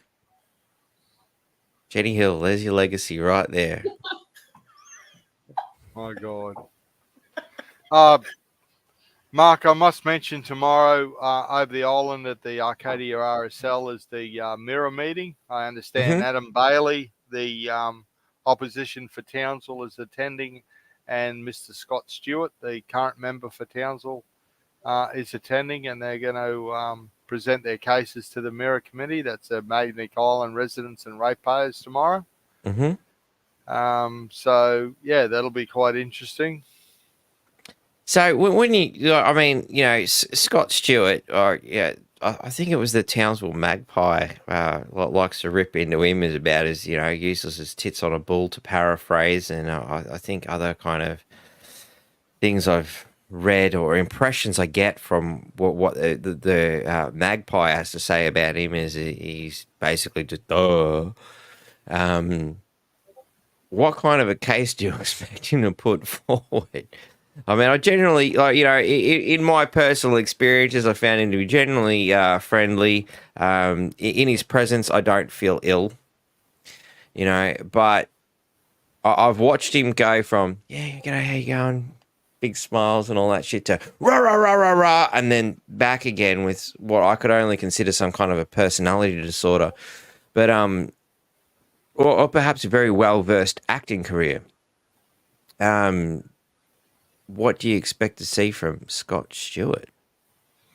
Well, I think he's going to push the renewables and that false economy that the state Labor have got.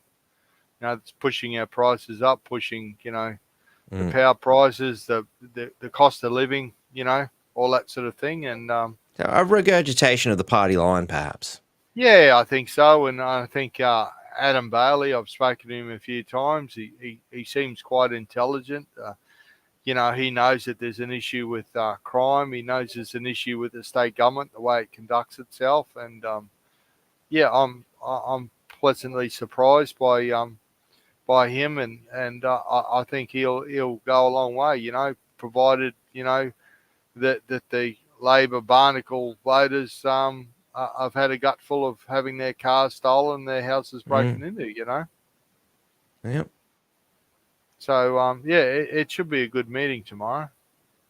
That'd be very interesting. I was, you know, again, when you think Labor voters, and, you know, I know a few of them, you know, and have known, you know, diehard Labor voters. But over the years, I've watched them become very disillusioned. You know, Labor voters generally, you're workers, man, you're workers, woman, you know, working people. You know, one Labor family, and there was a whole fucking family, they were very dedicated to Labor, you know. We had discussions, I wouldn't say arguments, but, you know, heated discussions at times, perhaps.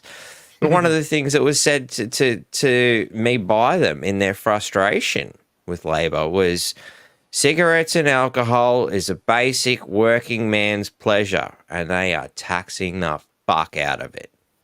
$120 for a 50-gram pouch of tobacco now. When it got to $30, I'm like, I can't do this. I quit. You win, government. You win. I quit.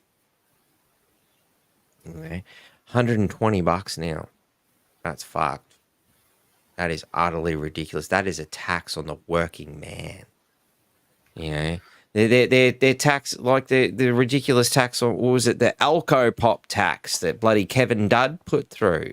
I ended up at a full blown serious alcohol problem because of that. I used to, you know, you get your 6-pack. It wasn't too unreasonable, but their ridiculous Alco Pop tax. Oh, well, fuck it. I'll just buy the bottle and I'll mix it myself. And anybody knows, I mean, we start off, you know, two shots to, you know, a pint glass with a can of Coke or whatever.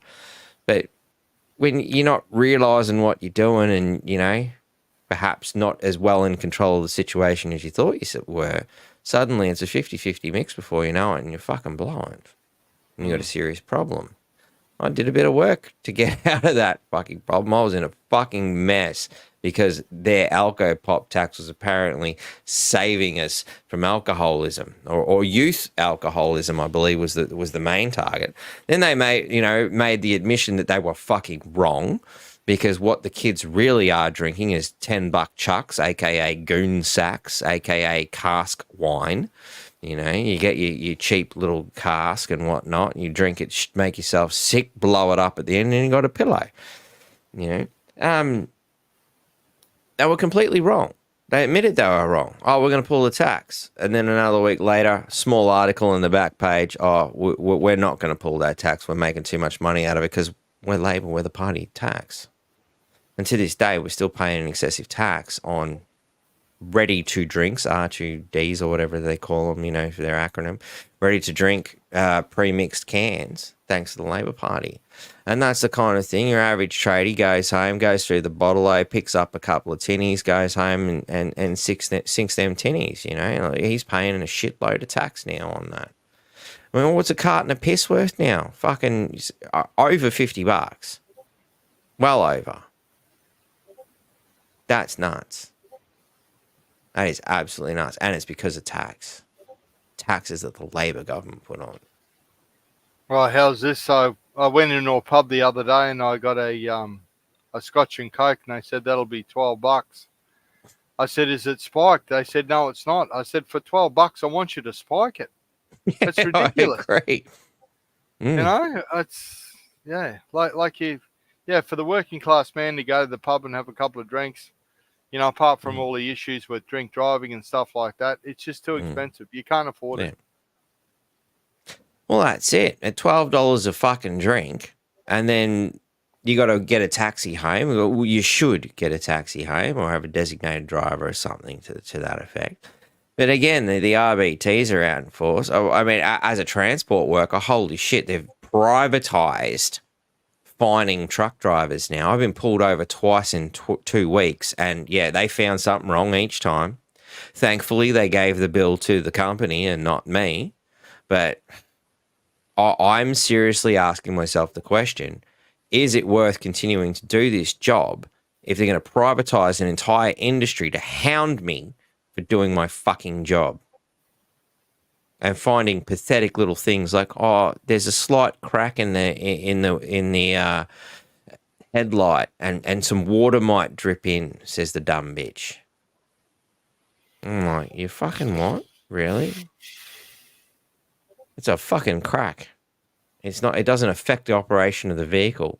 The headlights work. It's not like globe's out or something.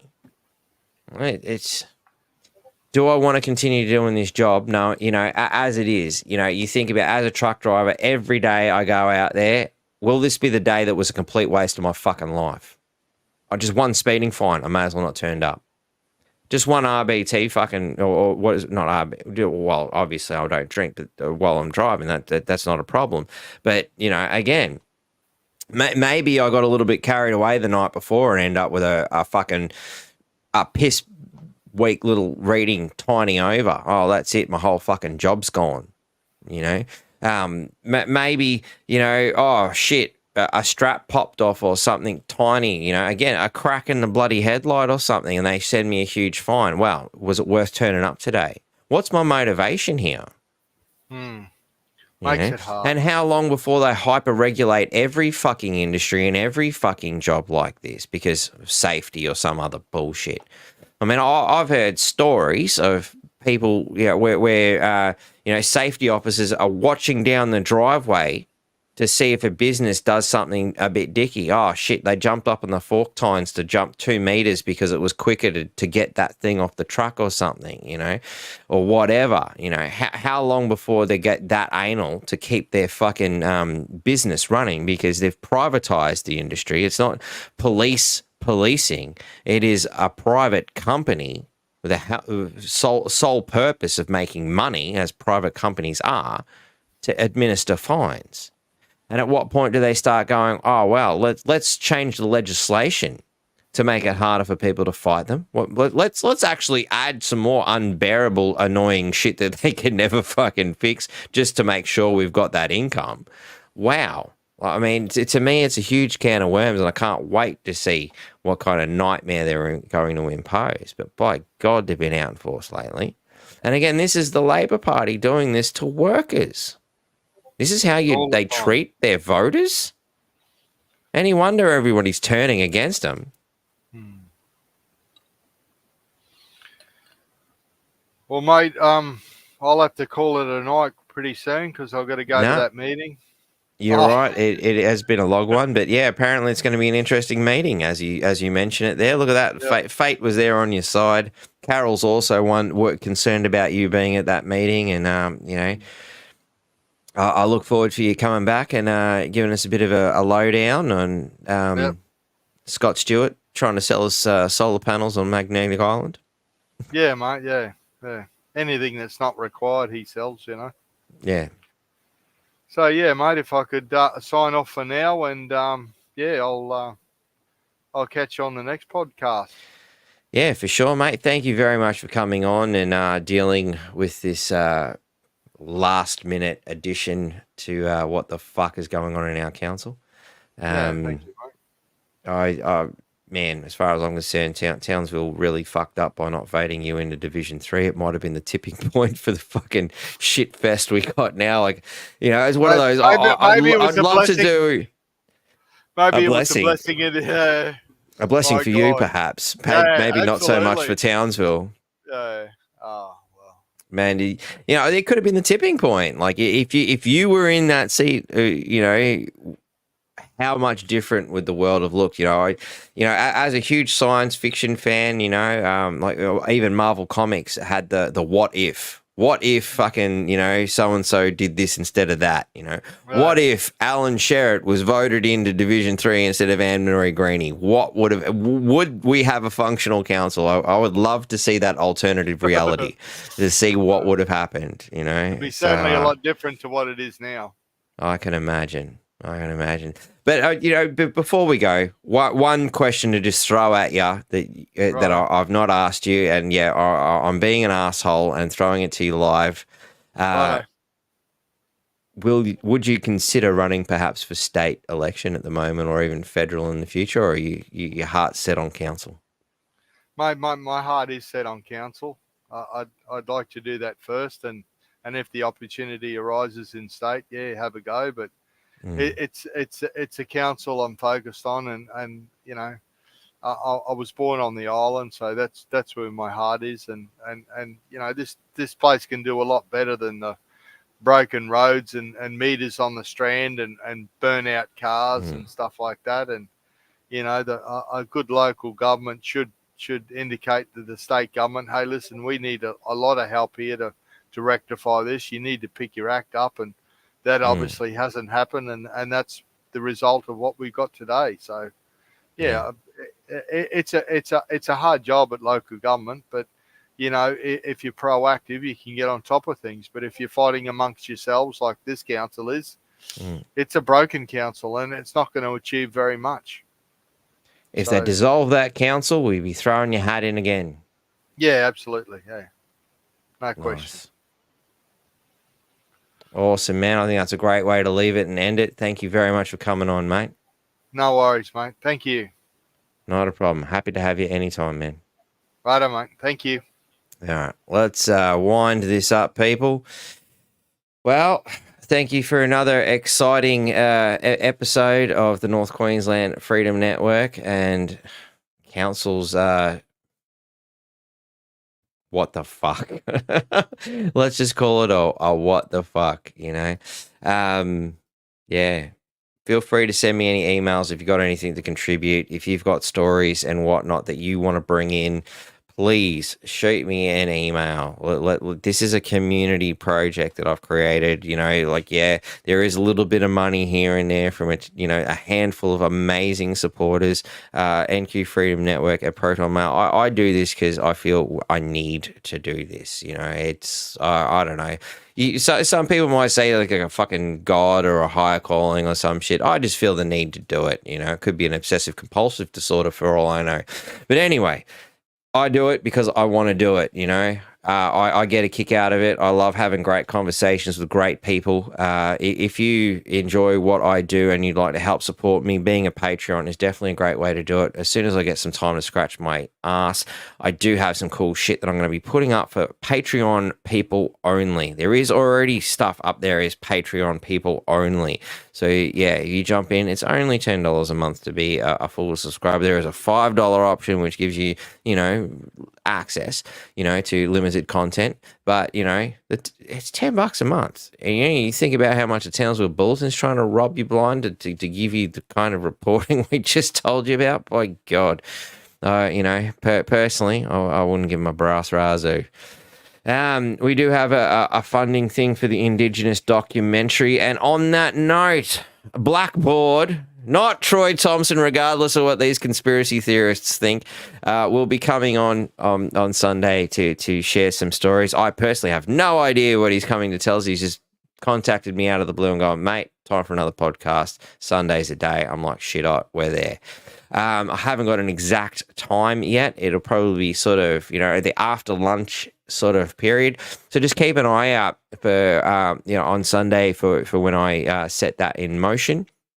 But if you want to help us with the Indigenous documentary and all the things we're doing to see that, well, monitor, you know, I do have the privilege of seeing the, you know, tribes coming together. I'm fucking very excited about how that works out, and especially for those of you who have taken my previous advice and looked at some of the books I've mentioned, the idea of, you know, when tribal nations come together as a larger nation, big shit happens. It's historically proven. Just pick up a history book, do some homework, do some thinking, get your shit together.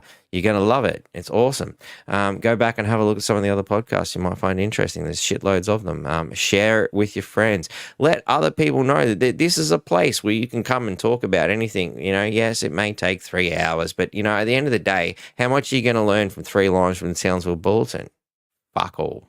How much are you going to learn from 45 seconds with Channel 9, 10, or whatever bloody other ridiculous mainstream narrative where they give you so much information it's less than the preview of a movie and they expect you to think that you know something?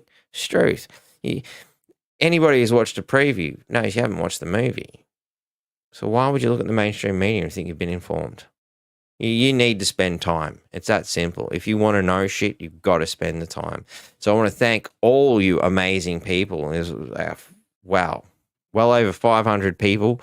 Easy. I haven't looked at the, you know, other platforms, but the ones that are being counted here, 454 people sitting here right now at 2 hours and 49 minutes and counting, watching live to be informed and get information beyond just 3 lines from the Townsville Bulletin. Love you people. I love your dedication and your support. Thank you all very much for watching. Look, have a good weekend, and I hope to see you on Sunday or your comments on Sunday. Please keep supporting and help in any way, shape, or form. And very coming soon. Spoke to Adrian today. Shit stirring, North Queensland, wooden spoons for the kitchen, or just belt your kids with them, because that's what my mum used to do with them.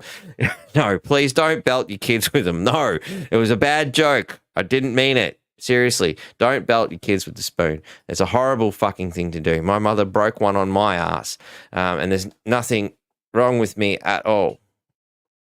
Anyway, have a good one, guys.